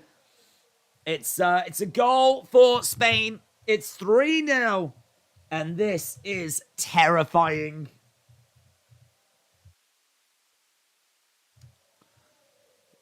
Spanish fans embracing each other. This is terrifying. Right, I want to have a look at Spain's World Cup record. Spain in the World Cup. Let's have a look, see how they've performed in recent World Cups. Okay, so in 1978, they went out in the group stages. 82, they reached the second rounds. 86, they got to the quarterfinals. 1990, they got to the round of 16. 94, quarterfinals. 98, group stages. That's interesting. No semi-finals or anything up until they get to 2002. Then in 2002, quarterfinals. 2006, the round of 16. 2010, champions. World Cup winners. Isn't that amazing? They'd never been to a semi-final, let alone a final. They'd never got that far. Well, in all fairness, to be honest, in 1950, they finished fourth, but there was only so many teams back in 1950, so I don't really know what that counts as. But group stages, quarterfinals, round of 16, quarterfinals, group stages, quarterfinals, round of 16, winners. That's amazing. To go from 2006 and you go out in the round of 16, and then in 2010 you win the flipping thing. Amazing. 2014 group stage. 2018 round of 16. I've got to tell you, Spain's World Cup record is nowhere near as impressive as what I thought it was. Nowhere near. I thought that they'd been getting to semi-finals and everything on a real regular basis. So many group stages and round of 16s. So it's crazy. That is crazy. The winning it in 2010. You see, the Spanish team was so good. They were so good that you just, in my mind, they would just achieve so much more than what they actually did. But at least they won it. At least they got it in 2010. So they are world champions. But that was 12 years ago now. That was 12 years ago. But this is looking like a very good team. This is looking like a very good side. What do you think of Reggie now? His scripts, they could have left him as Reggie, but given him that gimmick and did something decent with him. I mean, I think the outfit looks, if we're being honest, I think the outfit looks silly. I think the name's silly. I don't understand the gimmick at all. I don't know. Is he meant to be a writer? Is he meant to be a? I don't know. I don't know what he's meant to be. I don't know what he's meant to look like. The costume looks stupid. I think there's going to be some changes as that character evolves. So yeah, I don't know what the flip that is. It's pretty wild, isn't it? What's your 5 best goals so far? I mean, Saka's definitely. Saka's goal is beautiful. To be honest, I don't know that I've seen them all because there's been a couple of early games that I've not had chance to see. I don't know that there's really anything that impressive here. I'm trying to remember all the 4 ones for France. The Japanese one we just saw where he rifled it right into the roof. I thought that was pretty sick. I thought that was good. Here come Spain again and getting to the byline. It goes out. Yeah, I'm trying to think of the... I feel like France might have scored something decent. I feel like France might have scored something decent. I don't know. I'd have to sit down and look at them all again, to be honest. Saka's, I think, might be my favourite, though, but that might be bias. Thanks for being amazing. Always great entertainment. James, shout out to you, buds. Appreciate it. Appreciate the kind words. Saka's goal was gorgeous. Gorgeous. Saudi Arabia's second goal. Yes, that was good. And what it meant as well. Yeah, good shout. That's a good shout. Do you like what they're doing with Indy? They're not really doing anything, are they, with Indy? I wonder who came up with scripts. Don't think it's Triple H. I really don't think Triple H has got anything to do with that. So I think that's NXT's creative department. We need to bring the superstars from 2016 back, says Kian. Spain won 2008 and the 2012 Euros as well. Yeah, maybe that's why I'm thinking that they were better at World Cups because of the Euro victories either side. It's just surprising to see that there's no like semi-finals in there. There's nothing that kind of... I don't know, I just really thought that their performances at World Cups was better than what it shows. Because as you say, you know, they were winning Euros, but just seemingly not doing it on the world stage. But I can't see, I mean, this Spanish team is not going out at the group stage. And honestly, if I'm Germany and I'm watching this, I'm packing. I'm packing. If I'm Germany and I've just lost to Japan and now I'm looking at this Spanish team, I'm like, yeah, we're done. We're done. I wonder if Musiala will come knocking on the door and be like, I've decided I'm English again now. I mean, I'd welcome him back. Come in, mate. Have a cup of tea. Have a crumpet. Here's a picture of the late Queen. Welcome. Ball going over to the right-hand sides. If you are England, do you want to face Spain? No. No. But thankfully, I don't think we do. I think Spain go on the other side of the draw where they will potentially have to get... England, I think, would only... If Spain win their group, which, I mean, it looks like they will, I've got a feeling that they are on a collision course with Brazil. And so I think England might avoid Spain. So we will have to play, if we get to the final, we'd have to play a Brazil or a Spain. But I don't think we have to worry about them before. Ball being played in the middle, headed out by Spain. 37, 38 minutes gone. Here's Costa Rica playing a long diagonal ball to the back.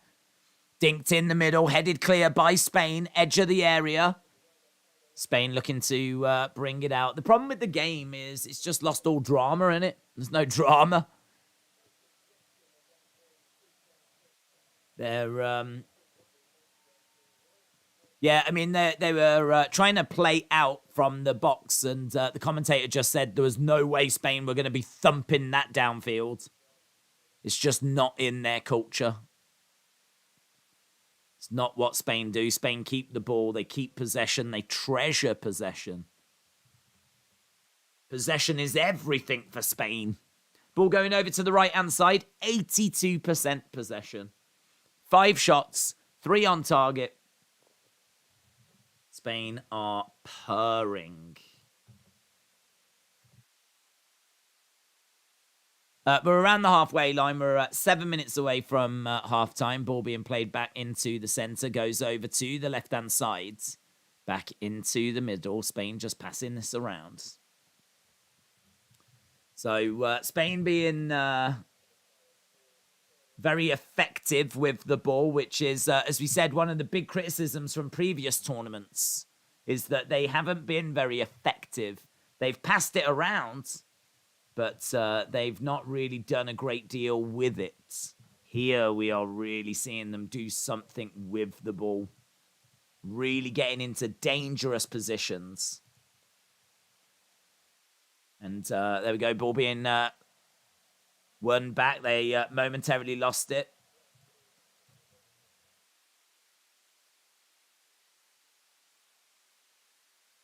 Yeah, how many passes is there? Does it say how many passes they've completed? I feel like we'd be breaking 387 passes. 357 of them have been completed.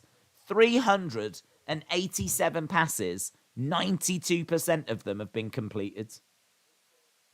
Busquets playing it out to the wing. Dinking it in. Chest edge of the area. No joy. Costa Rica are looking to get it away. Costa Rica win the ball. Costa Rica, 83 passes in this game. 83. Spain, 387.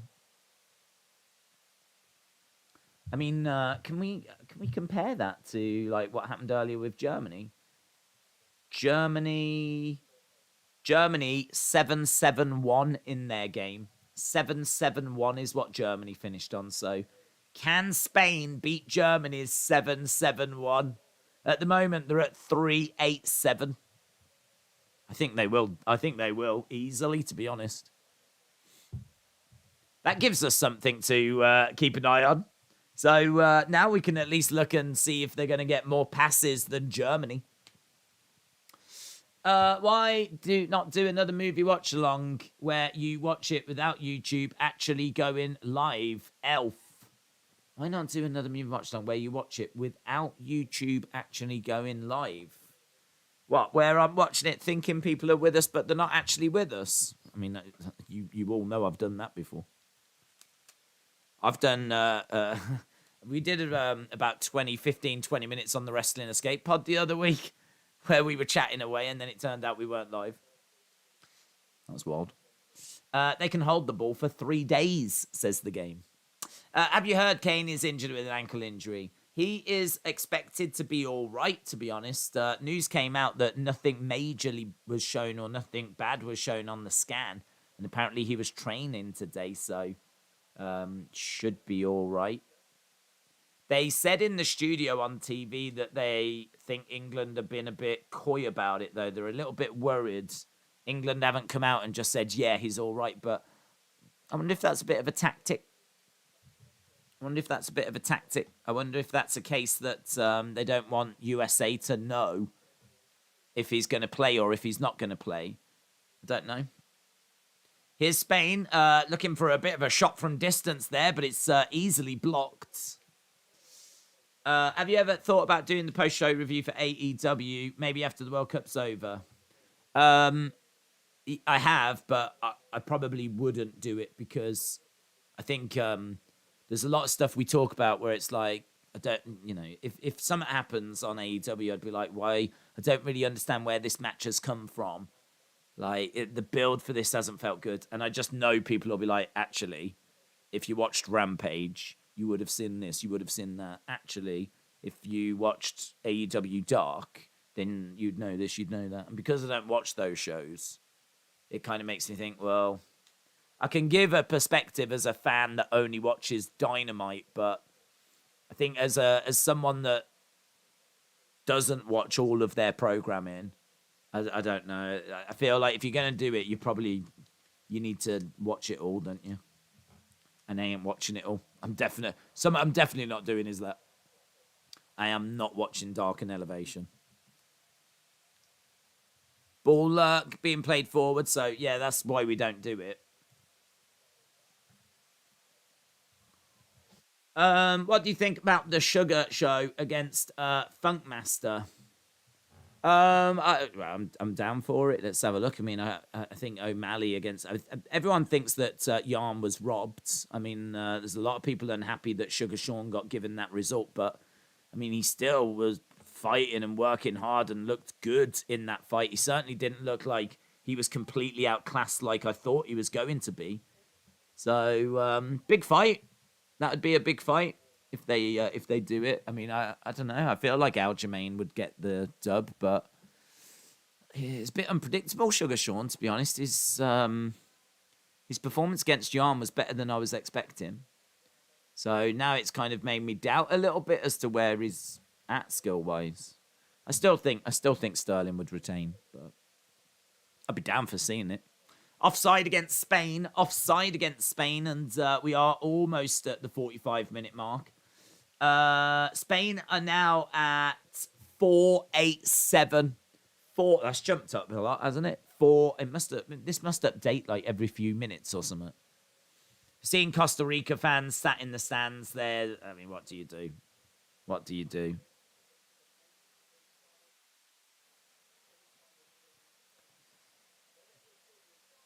Ball being played forwards. Spain going down. Oh, being chased after, but Navas comes out. Just watched your scripts video. Great to communicate with you again. Why have we got such bad... There you go. Let's see if that fixes it. I've changed to a different route, Wi-Fi wise, but yeah, a bit wobbly. 5 added minutes. High Flyer said, just watch the scripts video. Great to communicate with you. Hope all is well. High Flyer, shout out to you, buds. Yeah, pretty wild, isn't it? That scripts reveal last night, if you are a fan of professional wrestling. Pretty wild. We had a lot of fun with that during the watch-along. Who you got out of Belgium, Canada? I've got Belgium, but I would love for it to be Canada. Yemen said, my prediction of 4-3 Costa Rica is still possible. Still possible. With all this possession, I bet they have to pay a lot of taxes, says Rotem. German in Venice is awesome YouTube channel, just saying. Long Beach hippie, hope you are well. Ball going down the line, being dinked into the middle. And Spain again just passing it around. In their own half, though. Costa Rica putting the pressure on. Ball coming over to the left-hand side. It feels like the main event for our community is coming up next. We've watched England. We've watched Wales. We've watched USA. We've got a lot of people from Canada that join us. And Canada step up next at the World Cup. Certainly going to be 3 points for Spain here. I can't see Costa Rica getting 3 goals and getting anything from this game. They might score.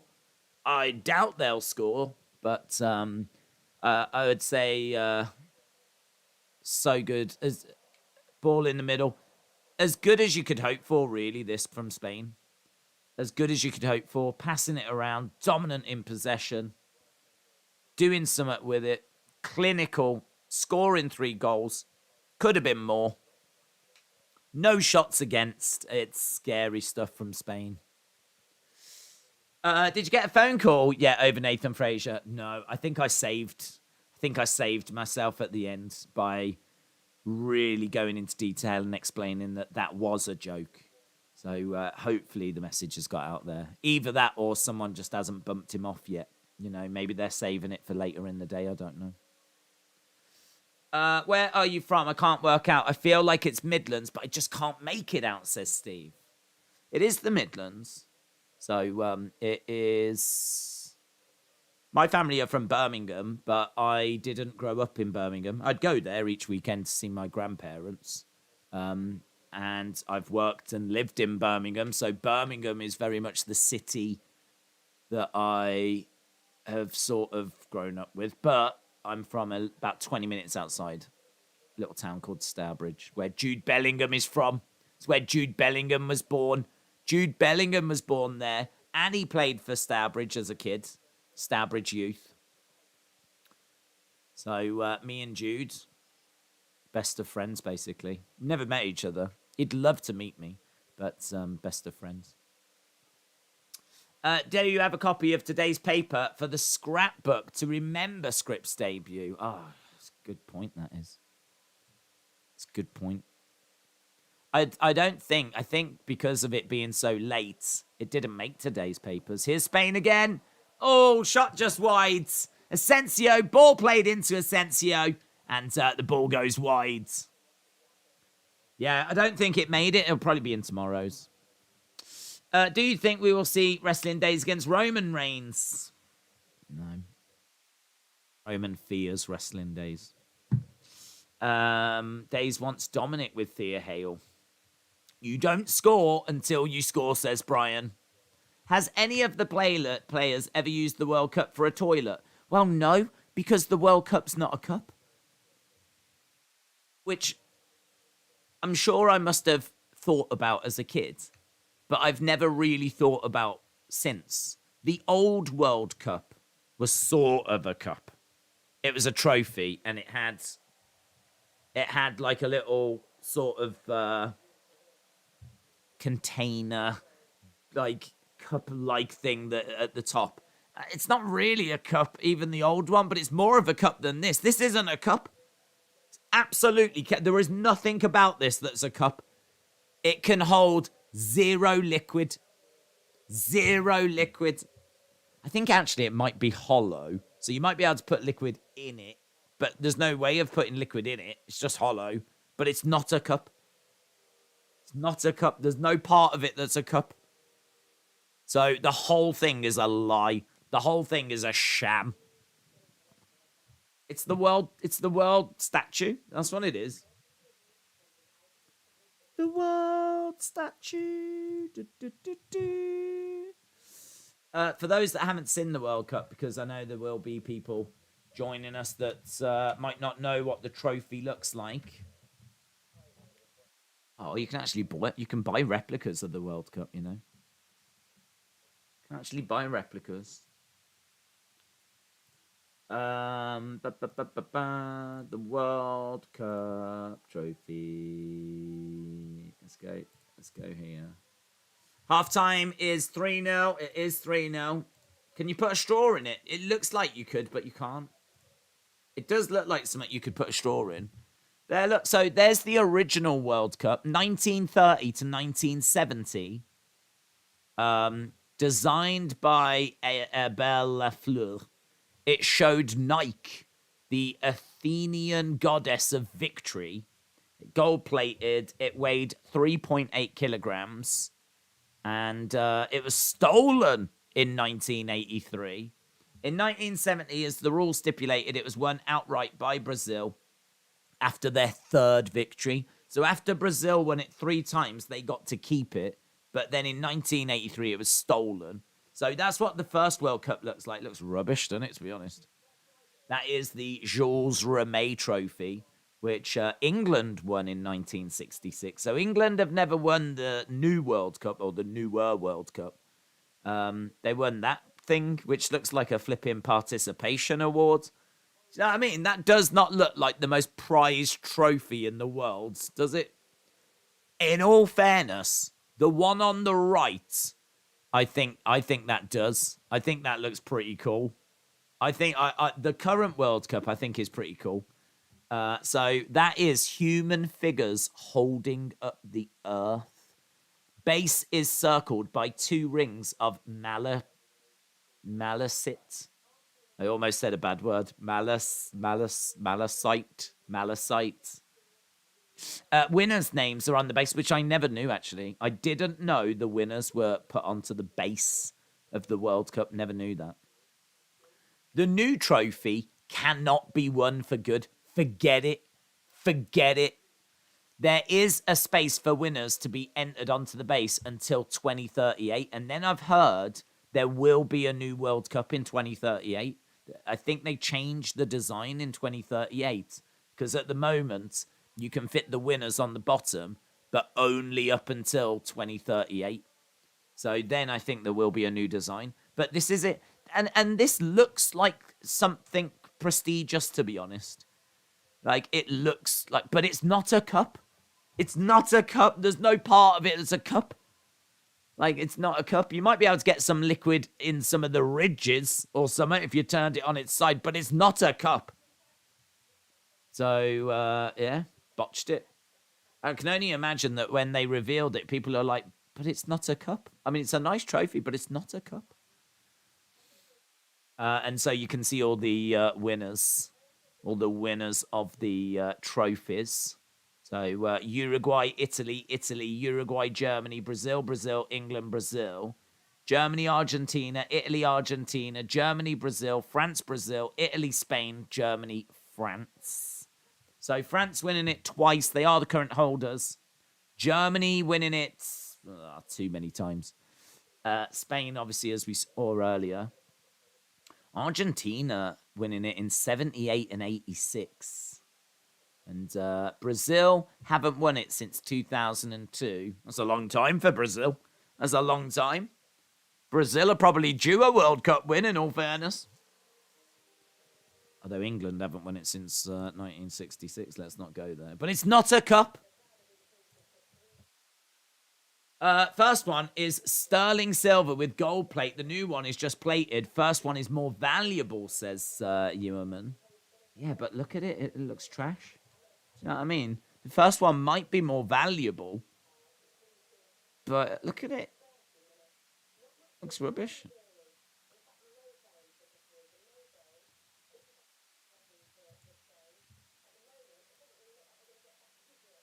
No challenge.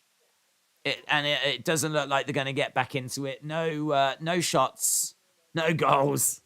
It's been one-way traffic here. I can tell you, 573 passes by Spain. 573 passes.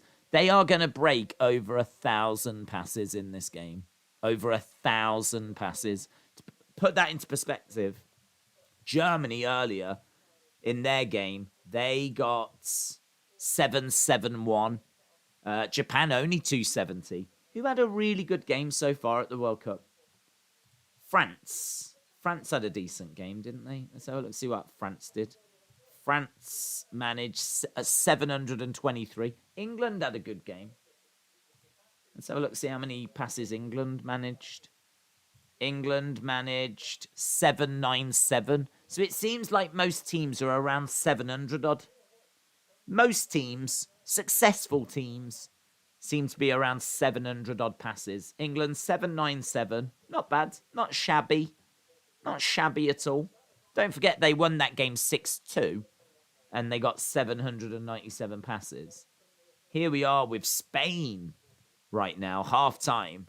And they've managed already 573 already. I mean, it's dominant. It's dominant. Rumour is, when you host the World Cup, there will be lots of night games. When US hosts the night cup, there'll be lots of night games. Night games. What do you mean by that? Night in America or night in the UK? I mean, it will be nighttime in the UK. Actually, thinking about it, when the US hosts the World Cup, is that gonna suck? I feel like it's gonna suck, because doesn't that mean that the wrestling's gonna be on at the same time?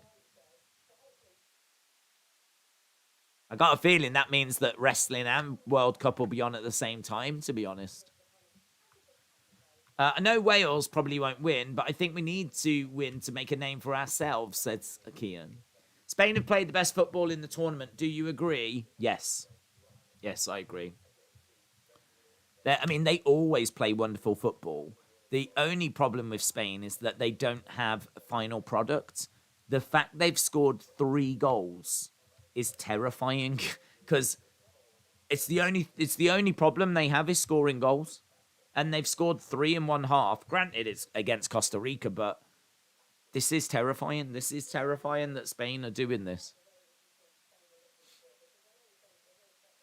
US likes night games because we like to work during the day and drink during the games, says Yemen.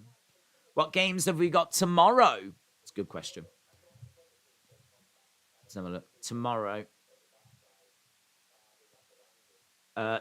we have got Portugal against Ghana. So Cristiano Ronaldo arrives. So that's going to get people excited. So Ronaldo arrives tomorrow and we get Brazil. Brazil are here. So very, very excited about that. So... do you think Costa Rica is surrendering? No, I don't, which is even worse. I don't think they're surrendering. I just think they cannot deal with the movement of Spain. Spain, their passing around is obviously, you know what to expect there. But what we're seeing, or what I'm seeing, is we're seeing more balls going into the middle. I'm so used to Spain passing it around on the outside. Normally what you see is you see a team being quite compact and solid in the middle, and Spain then go all the way around them, right? If you watch back on the Euros, I remember watching the Euros, they would go down the channels, go back down here. There'd be a bit of movement in the middle, but there were so many players in the middle that if a few Spanish players went in there, you couldn't get to them. So, the ball going all the way around. I just remember watching so many Spain games, and they were so boring because they're wonderful passers of the ball, wonderful possession, but they cannot get into teams. They cannot get goals. What we're seeing now is we're seeing Spain playing a ball in, and then that player will run in, and it will drag some players with him as he goes in, and then they're finding little quick passes, quick little balls. They're getting into that central part of the pitch a lot more, and so we're seeing a lot more incisiveness from this Spanish team. And as a result of that, they're pulling people out of position. Costa Rica are not being able to stay as compact as they want. We're even starting to see some Spanish players from the wings kind of trying to cut in as well. They're trying to cut into this Costa Rica team from lots of different places. And Costa Rica just aren't dealing with it. And, they're finding a way through. The fact that they've been able to score 3 goals, as I said, is terrifying. It's terrifying because we just weren't seeing Spain doing that at the Euros, and it feels like they've sort of taken a step in their evolution, in their development. So very impressed with what I've seen in this first half, and also concerned. The only saving grace is that if Brazil are going to win their group, in fact, we can have a look at it, actually. Let's have a quick look at it. Millennial said, I'm having fun. Viva España. Viva España. Shout out to you, Millennial. Hope you are well, my friends. We're just going to have a look, see what this means. What does this mean? So if Spain win Group E, they will play the runners-up of F. So that means that they will play either Belgium, Canada, Morocco, or Croatia. So I've got to think that Belgium's going to win the group. Any of those teams, I think Spain gets past. So Spain should be all right in the next round. They will then play the winners of G or runners-up of H. So the winners of G is probably going to be Brazil. The runner-up of H, let's say it's Uruguay. So that is where it gets interesting. So in the quarterfinal stage, it could be Spain versus Brazil. That's the only saving grace, is that these two massive teams are going to have to compete against each other. So Spain against Brazil. So actually, this is going all right for me because I want Spain to win this group and I want to get them away from England. I want to get them away. Because if England win Group B, they go on the right-hand side of the draw. If Spain win Group E, they go on the left-hand side of the draw. So let's get Spain over there. Let's get Brazil over there. Let's just get some of these teams over there. So yeah, it would have been nice if France finished second, they would go on the left-hand side. That would be nice. Let's get France over there as well. And Argentina, get them over there. So the Argentina loss is a little bit of a problem, to be honest, but long way to go. Long way to go. So, yeah, that's Spain and Brazil look to be on a collision course. Days, you're not doing Uruguay tomorrow? No, it's not. As we said, there are some games that we will be missing, unfortunately. There were some that just don't fit in with the schedule. So, to be honest, I think the early games are problematic for people because obviously we've got quite a big community that are based in the US. And it's early, man. Some of these games are too early for the US. Belgium might not have Lukaku, though, and Hazard is past his prime, so I don't know if they are going to win Group F, says Spencer. Well, we're going to find out. I mean, it's a good point. They've still got De Bruyne, which is quite tasty. I mean, Belgium. Let's have a look. We'll have to have a look and see. I mean, Belgium really could. Oh, look at that! That dude in tears. That dude in absolute tears that Spain score him. Yeah, we'll find out next, won't we? We'll find out next. Here we go then. Second half coming up. Legend Killer, shout out to you.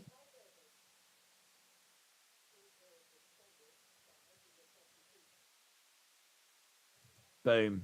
We are underway. So, ball being played forwards.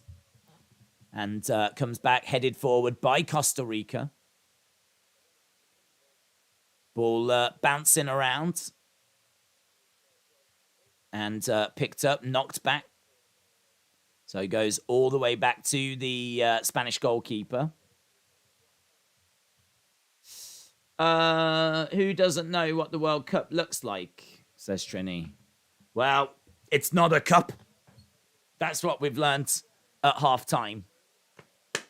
Steve said Uruguay's the same time that Germany was. Well, feel free to thank me for doing the Germany game then, because you've had that as a bonus ball. Spain have got the ball in their defence. Brian said, Days, you're past your prime. Oh, I don't think I had one, to be honest. Steve said Tielemans was in good form. Ball going all the way back to the keeper, Spain keeper. I mean, I wonder what the halftime team talk was for Costa Rica. I wonder what that halftime team talk was. Don't embarrass us. Keep playing. I don't know. What do you say? Lan said blind people don't know what it looks like. It's a really good point. Michael said, do you think everyone in the world knows what the World Cup looks like?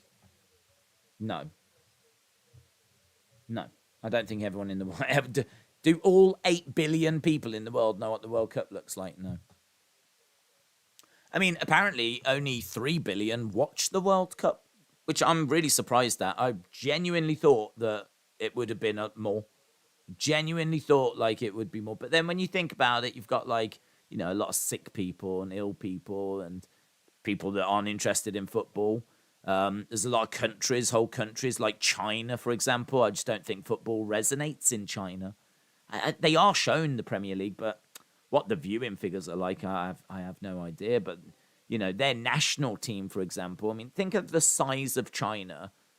It's stunning that their national team is not, you know, dominant. Same with India. Think of the size of India.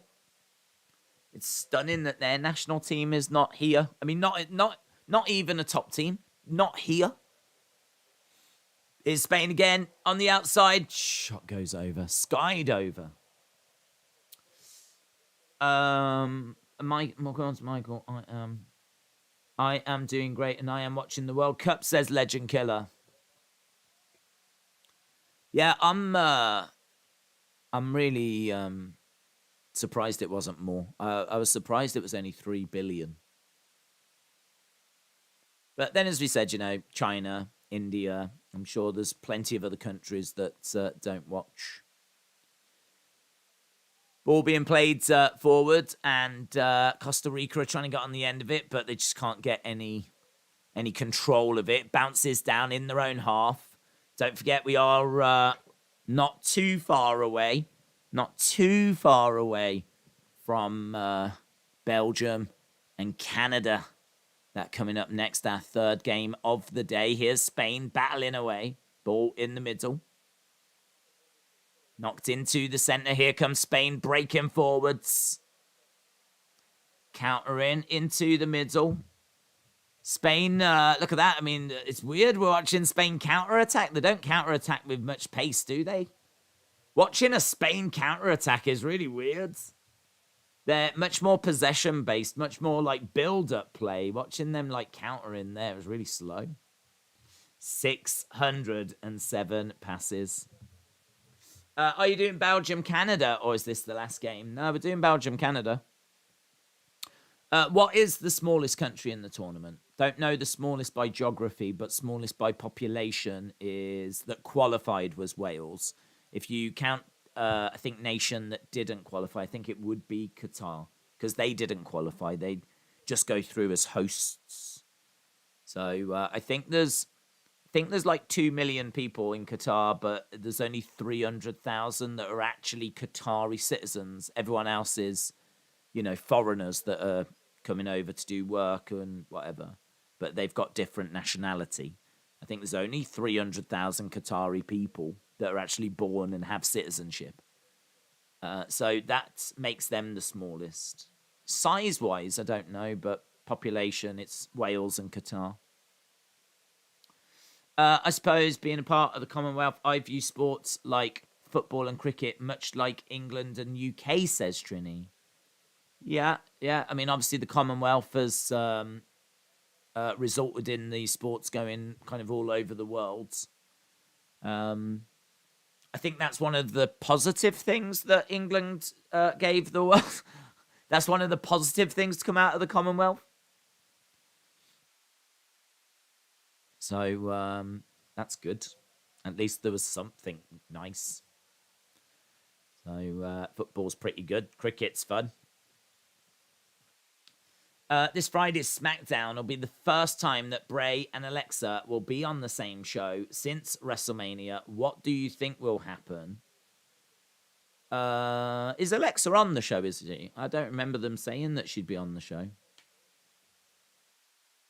Ball in the middle. Ball going over to the right-hand side. Whipped in, but cleared by Costa Rica.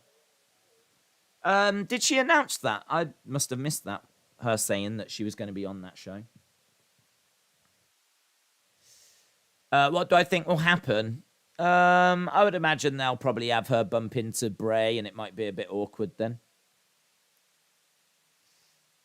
It's going to be a throw-in for Azpilicueta for Spain, who are deep into Costa Rica's half. It's very quiet, It's very quiet. There's no drums or noise or anything like that. You'd imagine the Spanish fans would be partying away. Seems like they're having a siesta. It's a little bit of cheering as Spain come over to take a corner, but it's very quiet.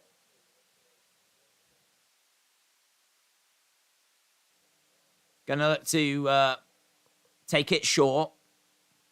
Spain playing it out. Comes back. Olmo. To Asensio. Back to Olmo. Played across. Oof. Tell you what, that was whipped in across the goal with such ferocity. Oh, he's pinched his pocket there. That's some lovely play by Azpilicueta. But knocks it in the middle. Spain still got it. Here's Asensio. Ball goes back. to Alba. Passed across to Busquets. Busquets plays it over. Honestly speaking, from our education to government, we've taken a lot from England that is positive. Not all former colonies hold negative views. Well, that's nice. If there's some positives that are out there, then that's really, really good. It's good. That's nice to know. Trini, shout out to you. Her Royal Highness.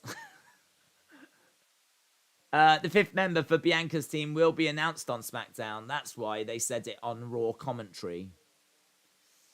Yeah, I suppose it just didn't click that they would be there, I suppose. But I suppose they would have to be there. I didn't really give it any thought that meant that they would be there. But I do remember them saying about the fifth one being announced. Ball is in. Twisting and turning. Spain have got their fourth. Spain have got their fourth. So there we go. It is a goal. Ferran Torres, number 4. Less than 10 minutes into this second half. It's into the centre.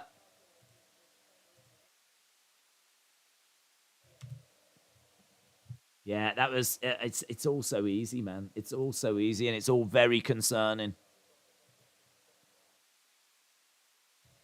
They're saying that this could be any number. So down the right-hand side, it's pulled back into the penalty area. It's lovely work. He really shouldn't be scoring, to be honest. He really shouldn't be scoring. There's 2 defenders and the keeper.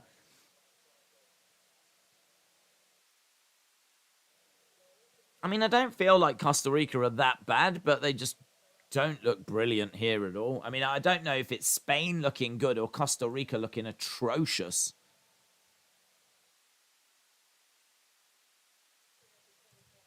But they are looking atrocious. Wow. Wow. I've just found the greatest thing. I've just found the greatest thing. Look at that. Look at that. Someone out there has agreed with what we have said. And they have agreed that the World Cup does not look like a cup. So they've made it a cup. Look at that. Oh, it's the greatest thing. It's an actual World Cup. Oh, my God. I need it. I'm going to get that. I'm going to get that. Look at that. It's an actual World Cup. Why is the World Cup not a cup? They didn't need to put the top on the globe, did they? They could have left it open. Ball being played across. That's... Oh, man. I'm going to get that. I'm going to get that.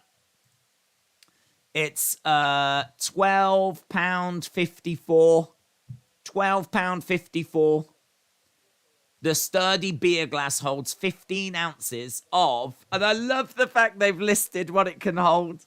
It can hold craft beer, lager, port, cider, ice water, soft drinks, iced tea. It can hold all of these. You might be sat there going, but can it hold lemonade? Yes. Yes, because that is also listed. It can hold lemonade. Personalised design. Our beer mugs have the unique design of the World Cup trophy. When you use it to drink beer and watch football, it will definitely bring you immersive joy. Oh, I need immersive joy.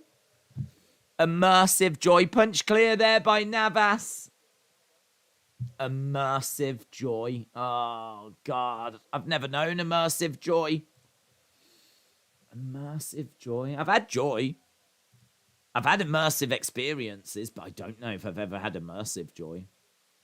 Guaranteed, that is, you know. Guaranteed. It's guaranteed immersive joy. That is sick. I love that. An actual World Cup. The only problem is it's got like that ball at the thing. So I feel like when you drink it, it's going to be a bit uneven to drink. Like there's going to be bits where it like sloshes into your face because of how it's shaped. Got to be really careful, I think. Oh, you got to be careful. Well, I don't even know how I saw that. World Cup beer. It's the one that's cheaper than £12, because, I am stingy. I think there's only that one. World Cup beer mug. Oh, there's one for $8.99. That's a bit better. $8.99. I can't imagine there's much difference. Oh, God, I'm so excited. I'm definitely buying that. It's coming home. It's coming home. It's coming. Beer mugs coming home. It's coming home. It's coming home. Yes. Yes. Well, there we go. I mean, 4 goals. You can't really argue with what Spain has given us, but, oh my God, it's not really much in the way of a contest, is it? Not really much in the way of a contest. Das Boot, says Yeoman. Das Boot. Ball going back. Right, we're approaching the hour mark. Do you have any merchandise, like shirts or anything? No, I mean, I was sort of interested to get the England shirt, but it's £75. I mean, I remember when shirts were like 35 and then they went to 50, and I remember going, Jesus. Now they're 75 £75 for a football shirt. I can't get my breath. I can't believe it. What's it made out of? Flipping gold. Virgin tears. Like, what the hell? Why is it so expensive? Here's Spain. Spain are breaking forwards again, of course. In the penalty area. Trying to whip the ball across. Dinked back. Trying to clear it. And they do. Oh, this is such a concern. Such a concern. 4-0. And an hour gone. Still half an hour to go. So, yeah, no, I was talking about trying to get a shirt because I've only got, like, these plain black ones, which I sort of like for streaming because they're just, they look all right, don't they? But I'd kind of like a nice World Cup one, maybe. I ain't got time for shopping. Can't sing, you're coming out in Qatar. No. I'm coming out. I'm being arrested. Here's Spain breaking forward with Gavi. Gavi goes down. He gets fouled. He was trying to drive forward there, Gavi. Down he goes. Oh, I meant Wrestling Days merchandise. Oh. No, there was some shirts, but no, nothing at the moment. For the first time in 4 years, this is not boring soccer time, said Moses Santos. How much is £75 in US money? $90-ish, maybe. Not long ago, it was nearly the same. It was nearly like $75. It's probably about 82 actually, or something along those lines. Probably about $82. Dollars is normally just that little bit ahead of pounds. So if something's like £50, then it's about $58, $60, something like that. 75 would be 90, says Unlucky. Steve said, we live in a world where one day Liverpool band the Lightning Seeds could have more number ones than the Beatles. Okay, Costa Rica with the ball. I mean, it feels noteworthy when they have the ball. Long ball being played forward, but I think all the joy and hope and optimism has been beaten out of them by now. Spain are at 6-8-8. 6-8-8, and we're seeing Spain now making some changes. So we're seeing Boldy. Boldy's coming on. Boldy is coming on for Spain. Big fan of Boldy. Love Boldy. Still, Spain have only had 9 shots on target. 4 on target, 9 in total. They've scored every shot on target they've had. 7-3-1 now passes, and we've added on time half an hour. They're going to smash 1,000 passes. Absolutely smash. Spain passing it about. Going over to the right-hand side. Here is Azpilicueta. Playing it forward. That's a lovely through ball. That is so good. That is so good. That is a lovely through ball. That ball by Azpilicueta just carved open that defence. So we've had some substitutions. So Morata on for Ferran Torres. Sola on for Pedri. Those changes made a few minutes ago. Now we are seeing Busquets and Alba coming off. They've both played really well. I was very impressed with Alba. And coming on is Koke and Baldy. It's probably like Balde, but smiles all round for Spain. Message sent to the world. Terrifying. 7-5-4 passes. Legend Killer says, come on, Spain. Kian said, I'm going to get a Liverpool shirt with my name on the back. When I got Spain, I didn't expect this, says Nidula. Well, just know, Kian, that is expensive. A shirt with a name on the back. Some serious money has been dropped on that. That's an investment. The Beatles, yesterday, you're sitting on back like a paperweight. I can hardly breathe or run away. I want a divorce, so go away. Yesterday. Spain will win the cup, says Bananas and Grapes. Spain looking scary, said Ryan Gambler. I only watched a few games in both the 2015 and 2019 World Cup, so this is my first time watching everything, says Tharuka. Well, I hope you're enjoying it. I missed the game, but I can't believe the Argentina loss. Yeah. Shocked the world. I think it made big news, main news, pretty much everywhere. Good. You need those upsets.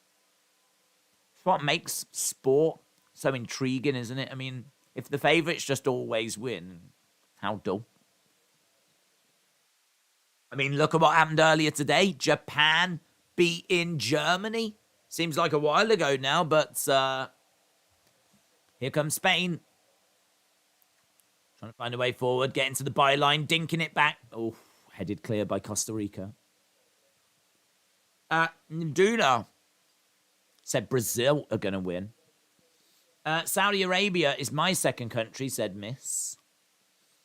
I need to get this name right.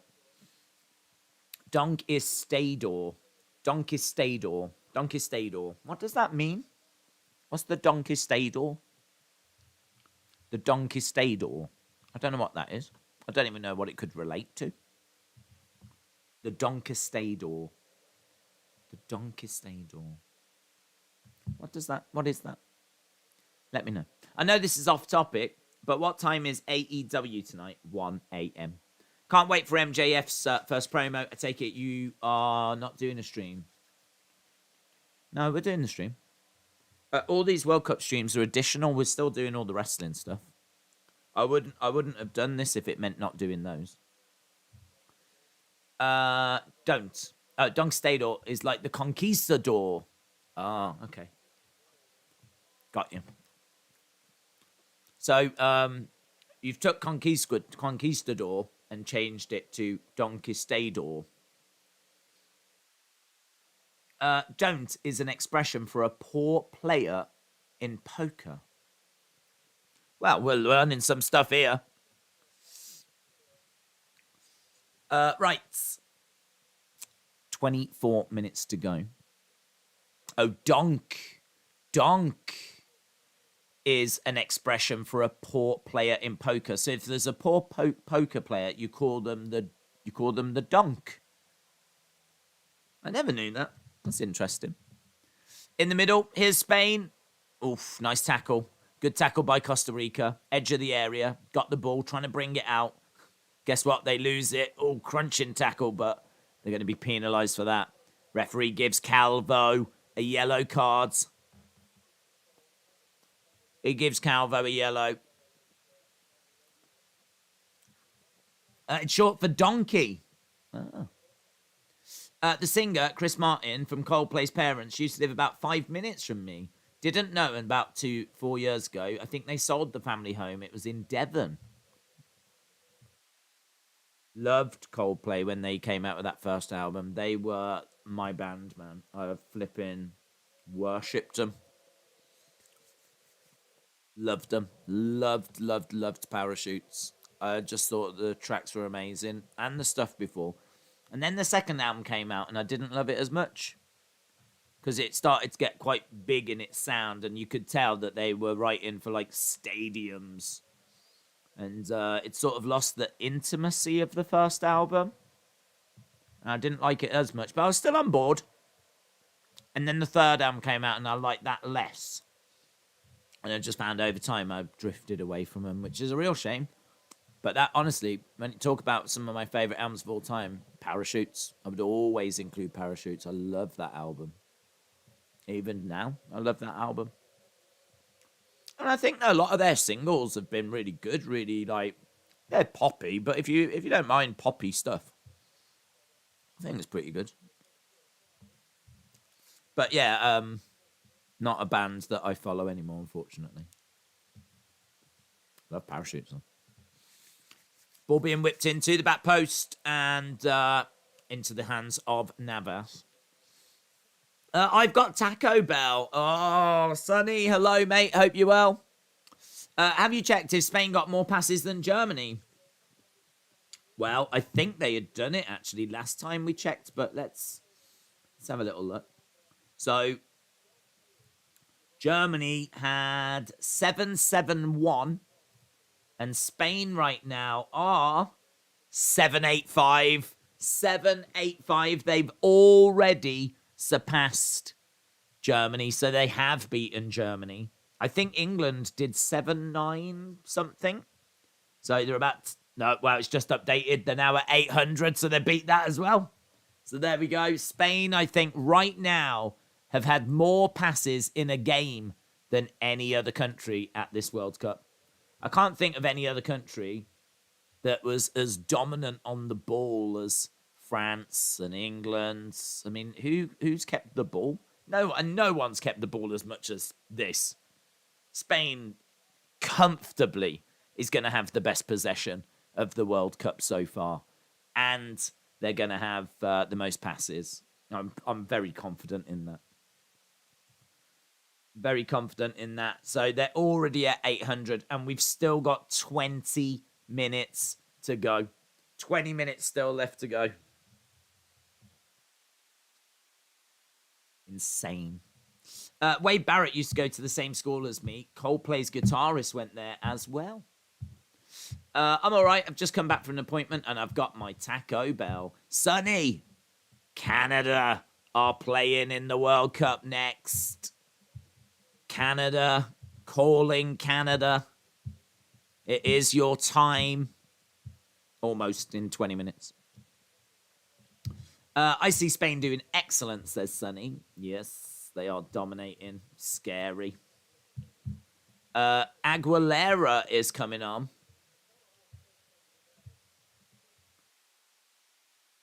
Aguilera coming on for Borges. Tomorrow, Switzerland against Cameroon. Portugal against Ghana. Portugal against Ghana. The game has had so much drama, like that former soap opera, As the Stomach Turns. I don't know what that is. Yes, Canada, says Sonny. Brian says Canada. Yeah.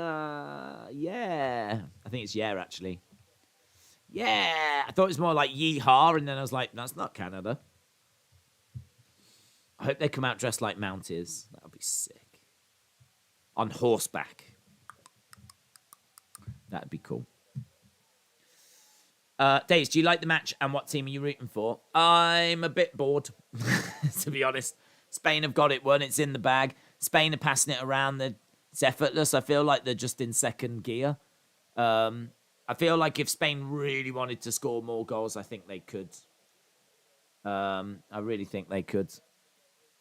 They've not given up.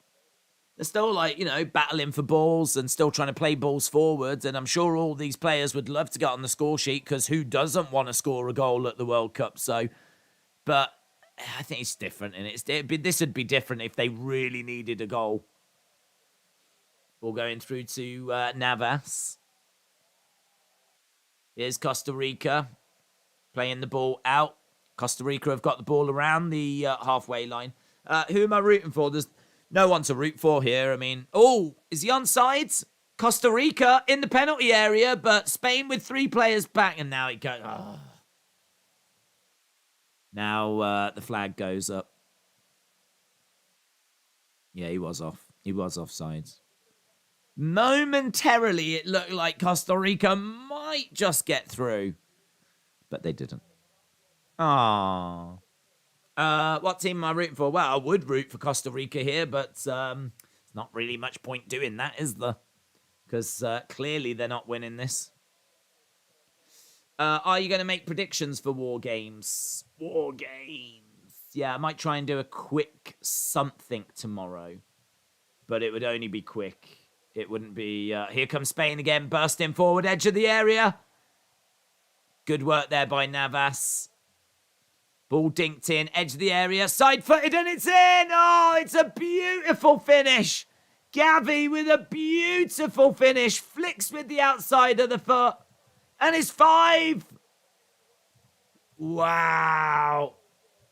Oh, I feel sick. I feel sick at how good Spain are looking. Gavi with the outside of his foot just flicks it and it just shoots into the corner.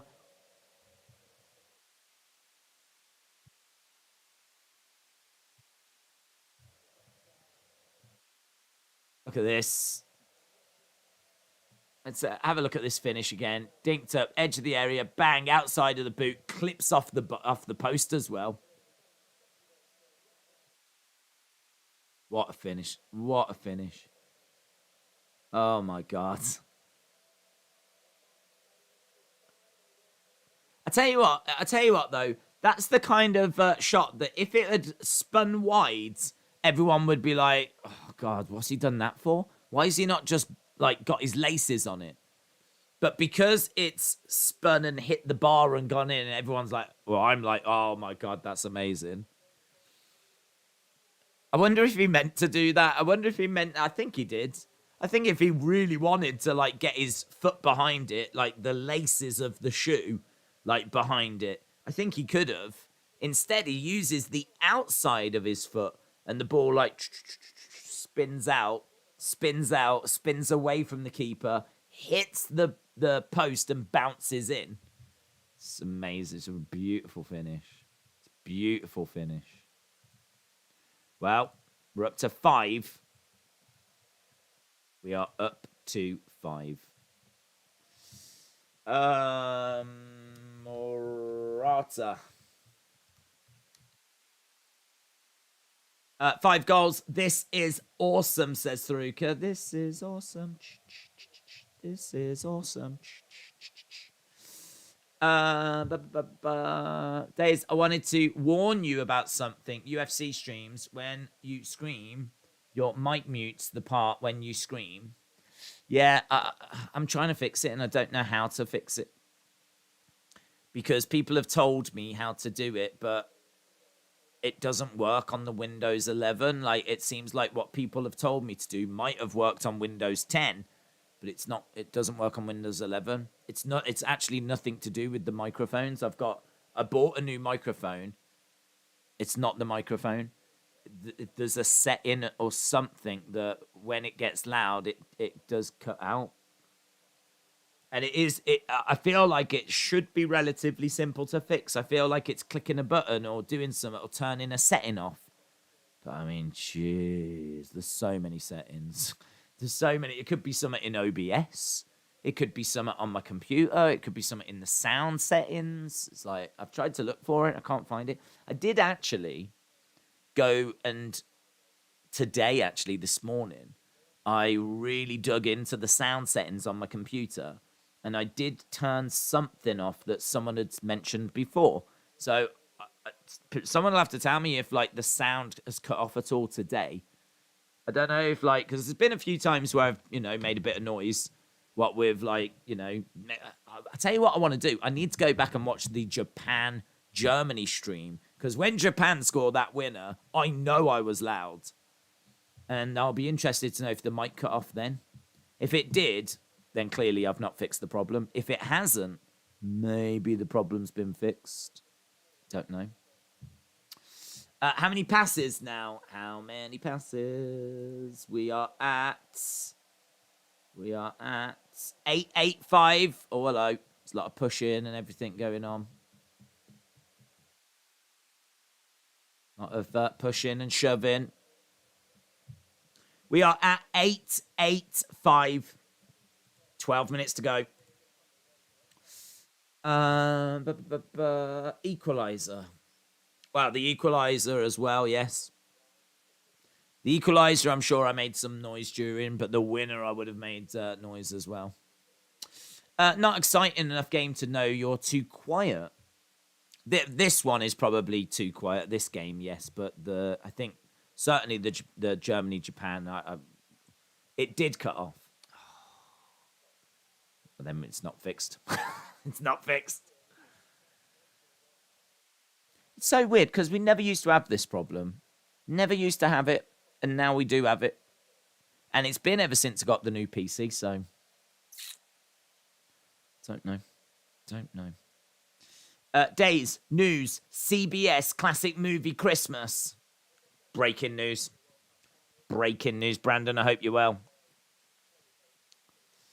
Your microphone did cut out. Oh. Thanks, Alan. Okay, so it's still not fixed then.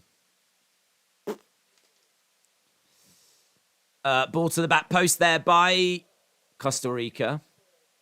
Must be... Yeah, well, I'll continue to look. Right, 10 minutes to go. Belgium, Canada next, and we are doing that stream. Very much looking forward to it. We've got a lot of Canadians in the community, so hopefully some will swing by. As soon as you score, you can see your mouth, Japan score, but it doesn't come through.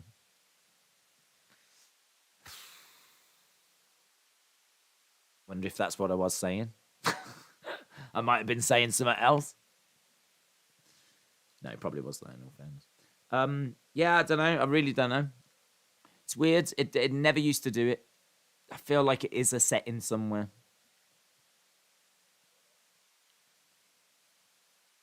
I tell you what, I should get, and I should get one of those proper commentary mics. You know, the ones that you put over your lip. Spain are through, shot in, good save by Navas. Morata was through there. You know, I've seen them when they do commentary, and they like. I think they're quite expensive. But, I mean, commentators make noise. Think about those commentators that are like, go! Like, they shout into them and it doesn't cut out.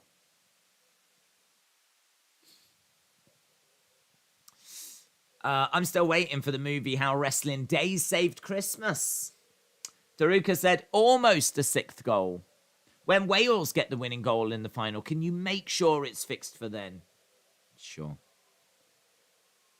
It will definitely be fixed by 2020-30. Right, here we go. Costa Rica have got a free kick. Where are we with the passing? This is definitely a game where I don't want 10 added minutes. Definitely. We can wrap this bad boy up. We're at 9:08. That is easily the most fun thing to keep an eye on. There it is, look. On screen, 908. 908 passes compared to 172. Of those 908 passes, they've got 94% pass accuracy.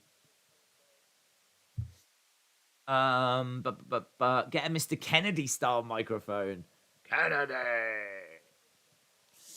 This game needs to end. Spain can't score more. 5 is enough. It's called clipping when the sound cuts out due to an overexposure of noise. Yeah, but the problem is I am not louder now than I was before, but it never did it before. So, I mean, I'm not louder. I've tried this old microphone because I thought, well, maybe it's the new mic. So let's go back to the old mic. But this old mic's doing it as well, so it feels like it's a setting. It feels like it's a setting. Have you noticed so many games have had lots of empty seats? Yes. Yeah, there is a lot of empty seats. It's not a good advert for the game, really. I mean, the problem is it's in Qatar. I mean, like,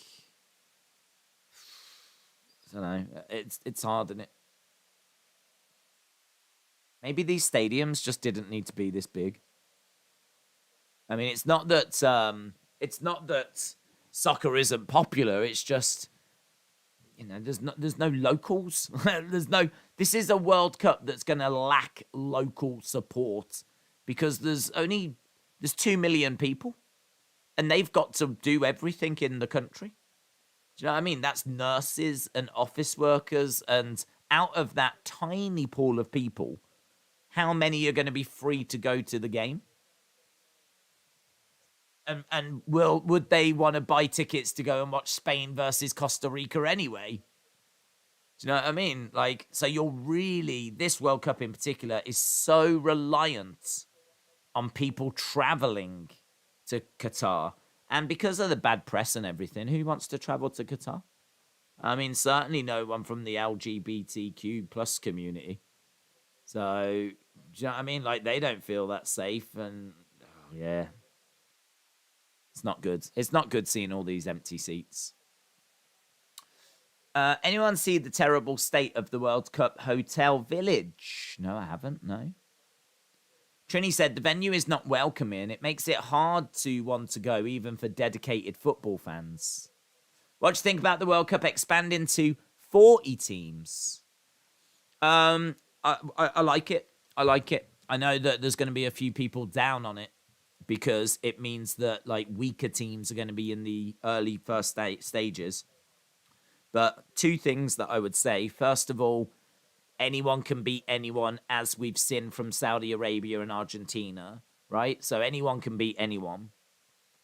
So yes, the bigger nations should get through those early stages with the smaller nations. But you never know if all of them are going to make it through or if there will be some upsets. But the other thing as well is that no one makes you have to watch every game at the World Cup. And for me personally, watching any England match, I don't care who they play at a World Cup, I will always look forward to it. England, Iran, England, San Marino, I really don't care because the stakes are so high. It's not really about who you play. It's about you need the points to get through. It doesn't matter who we're playing. So, you know, I mean, I was nervous the other day when we played Iran. I really thought it was going to be tough and difficult, and I was over the moon when we got the result we got. So, for me, it's not a problem playing whoever we play. I don't care because it's all about getting the points.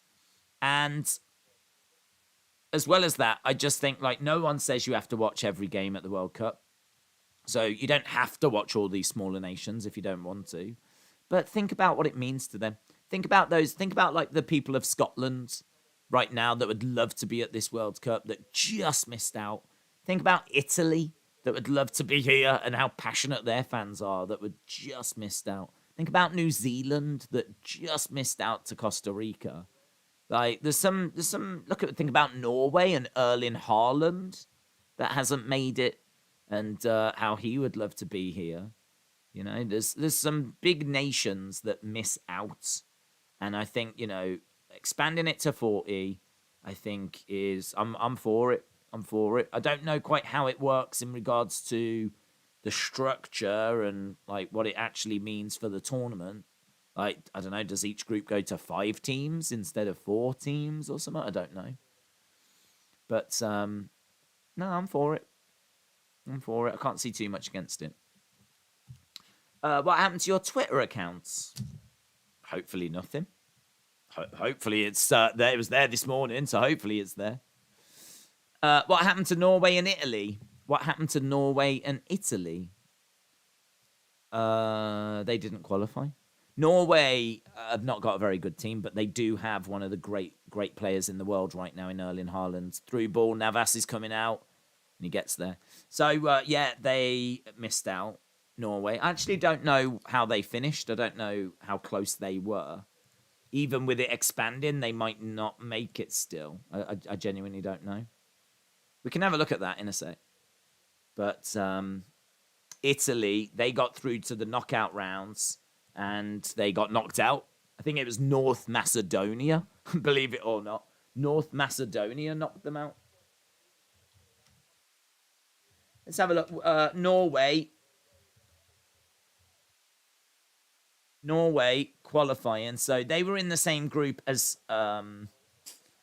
Netherlands. So they finished third. So it was the top team that went through. I think the second place team went to the playoffs and everyone else was eliminated. And Norway finished third. They finished third just by 3 points.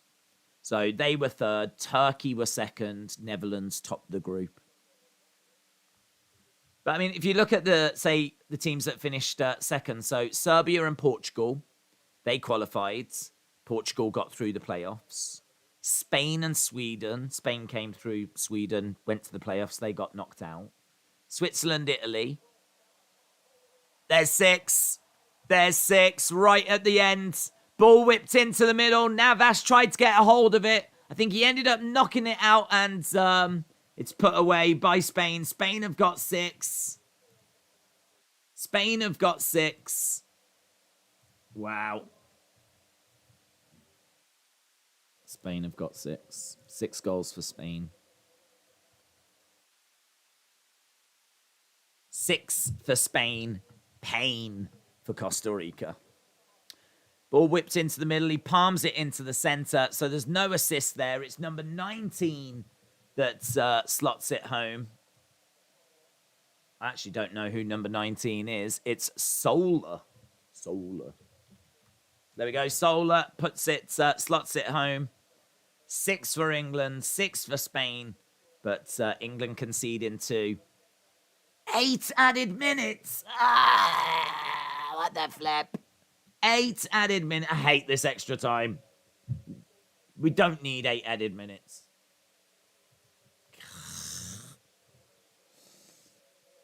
Ukraine finished second. They got eliminated. Scotland finished second. They got eliminated. Turkey finished second. They got eliminated. Russia finished second, but they're dumped out. Poland finished second in England's group that they still qualified. North Macedonia finished second to Germany, but they didn't qualify. So there's some big European nations that didn't make it.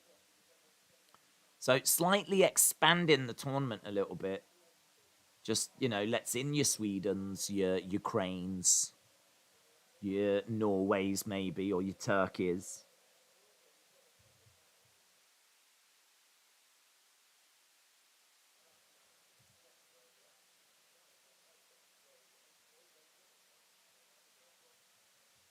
Your Twitter account's suspended. I've never been so confused. Is it? My Twitter account's... Oh, God, what have I been flagged for now?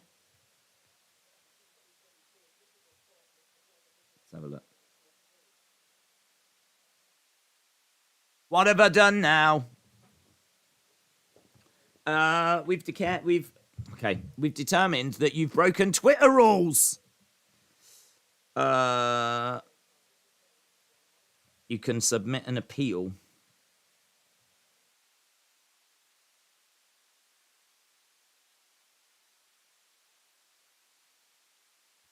Twitter. What have I done now? Oh, it's 7, is it?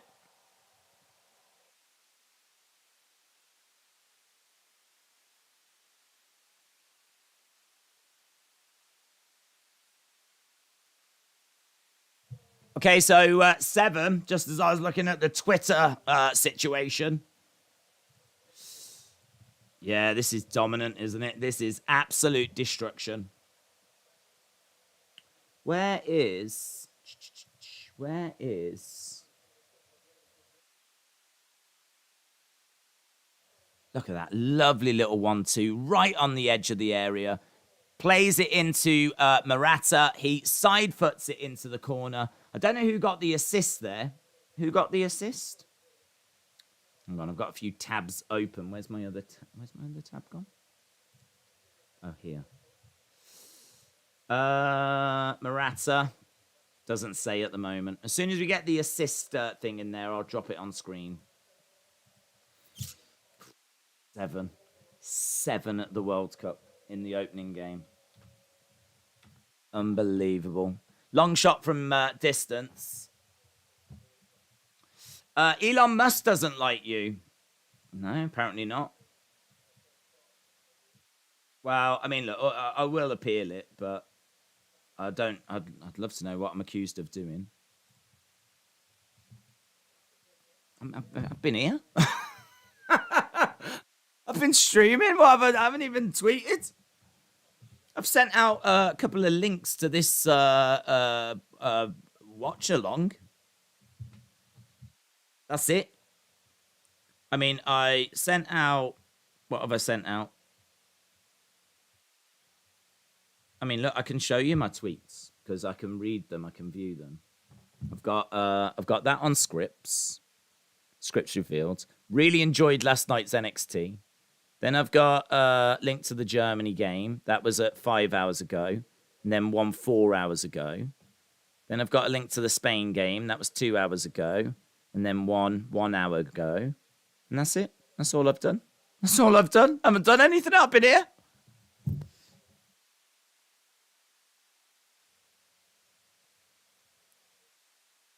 It doesn't even it doesn't even stop me from like viewing it or anything. So I don't know. Nothing works for me. I can't get a microphone that works. Can't have a Twitter account anymore. It's all falling apart. I work so hard. I try so hard. I don't understand how accounts get cancelled, but you have our full support. Should we tweet Elon to reinstate Daisy's accounts? Well, I would love to know what I've done wrong first before we even go down those roads. But if not, it says that you won't be allowed to create a new account and whatever, but guess what? I will. So I'm not bothered. Side foot goes wide. It's just it's annoying because I don't know what I'm accused of doing or what I'm meant to have done wrong. I'm just a rebel, guys. That's what it is. I'm just a rebel. Just a flipping rebel.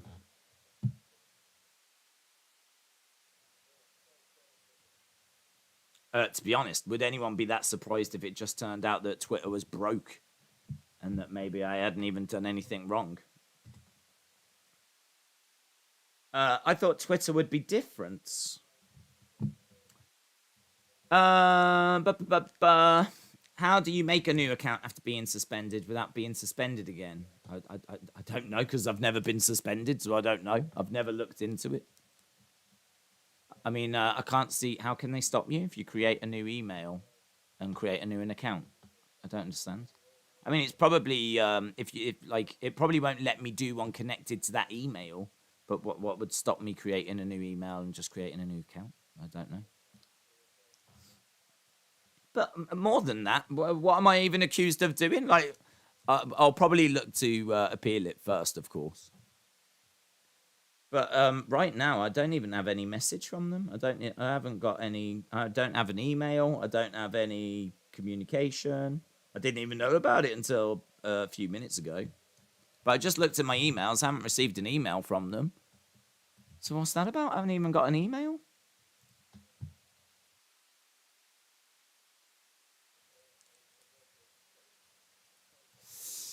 I really would love for this game to end so that we can go to the next stream, which will be a little more interesting between Belgium and Canada. It's a free kick to Spain. I'd imagine Costa Rica are desperate for it to end as well. Looking to whip the ball in.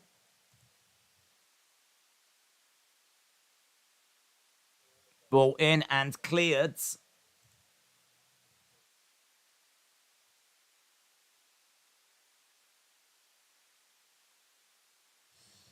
I was just checking a different email thing, and I've got no email there either. So yeah, nothing. Passes count. Yes, let's look. Passes count is 1,037. And there we go. We get to the end of the game. End of the game. So 1,037. It might still need to update, to be honest. But 1,037 is where we are with that. So, right, I'm going to go and set up the next stream. And I don't know. I'll check Twitter on my computer and see if it gives me any more communication. Probably be about 10 minutes. But in 10 minutes, we will be back with Belgium against Canada, our final game of today. So appreciate the support. 7-0 by Spain. Terrifying, to be honest. Terrifying. Do not want to face them in the later stages of this competition at all. Do not want to face them in the later stages. So yeah, let's see what Belgium and Canada can bring. So thanks for joining us. Appreciate the support, and I will see you in about 10 minutes' time. Bye for now.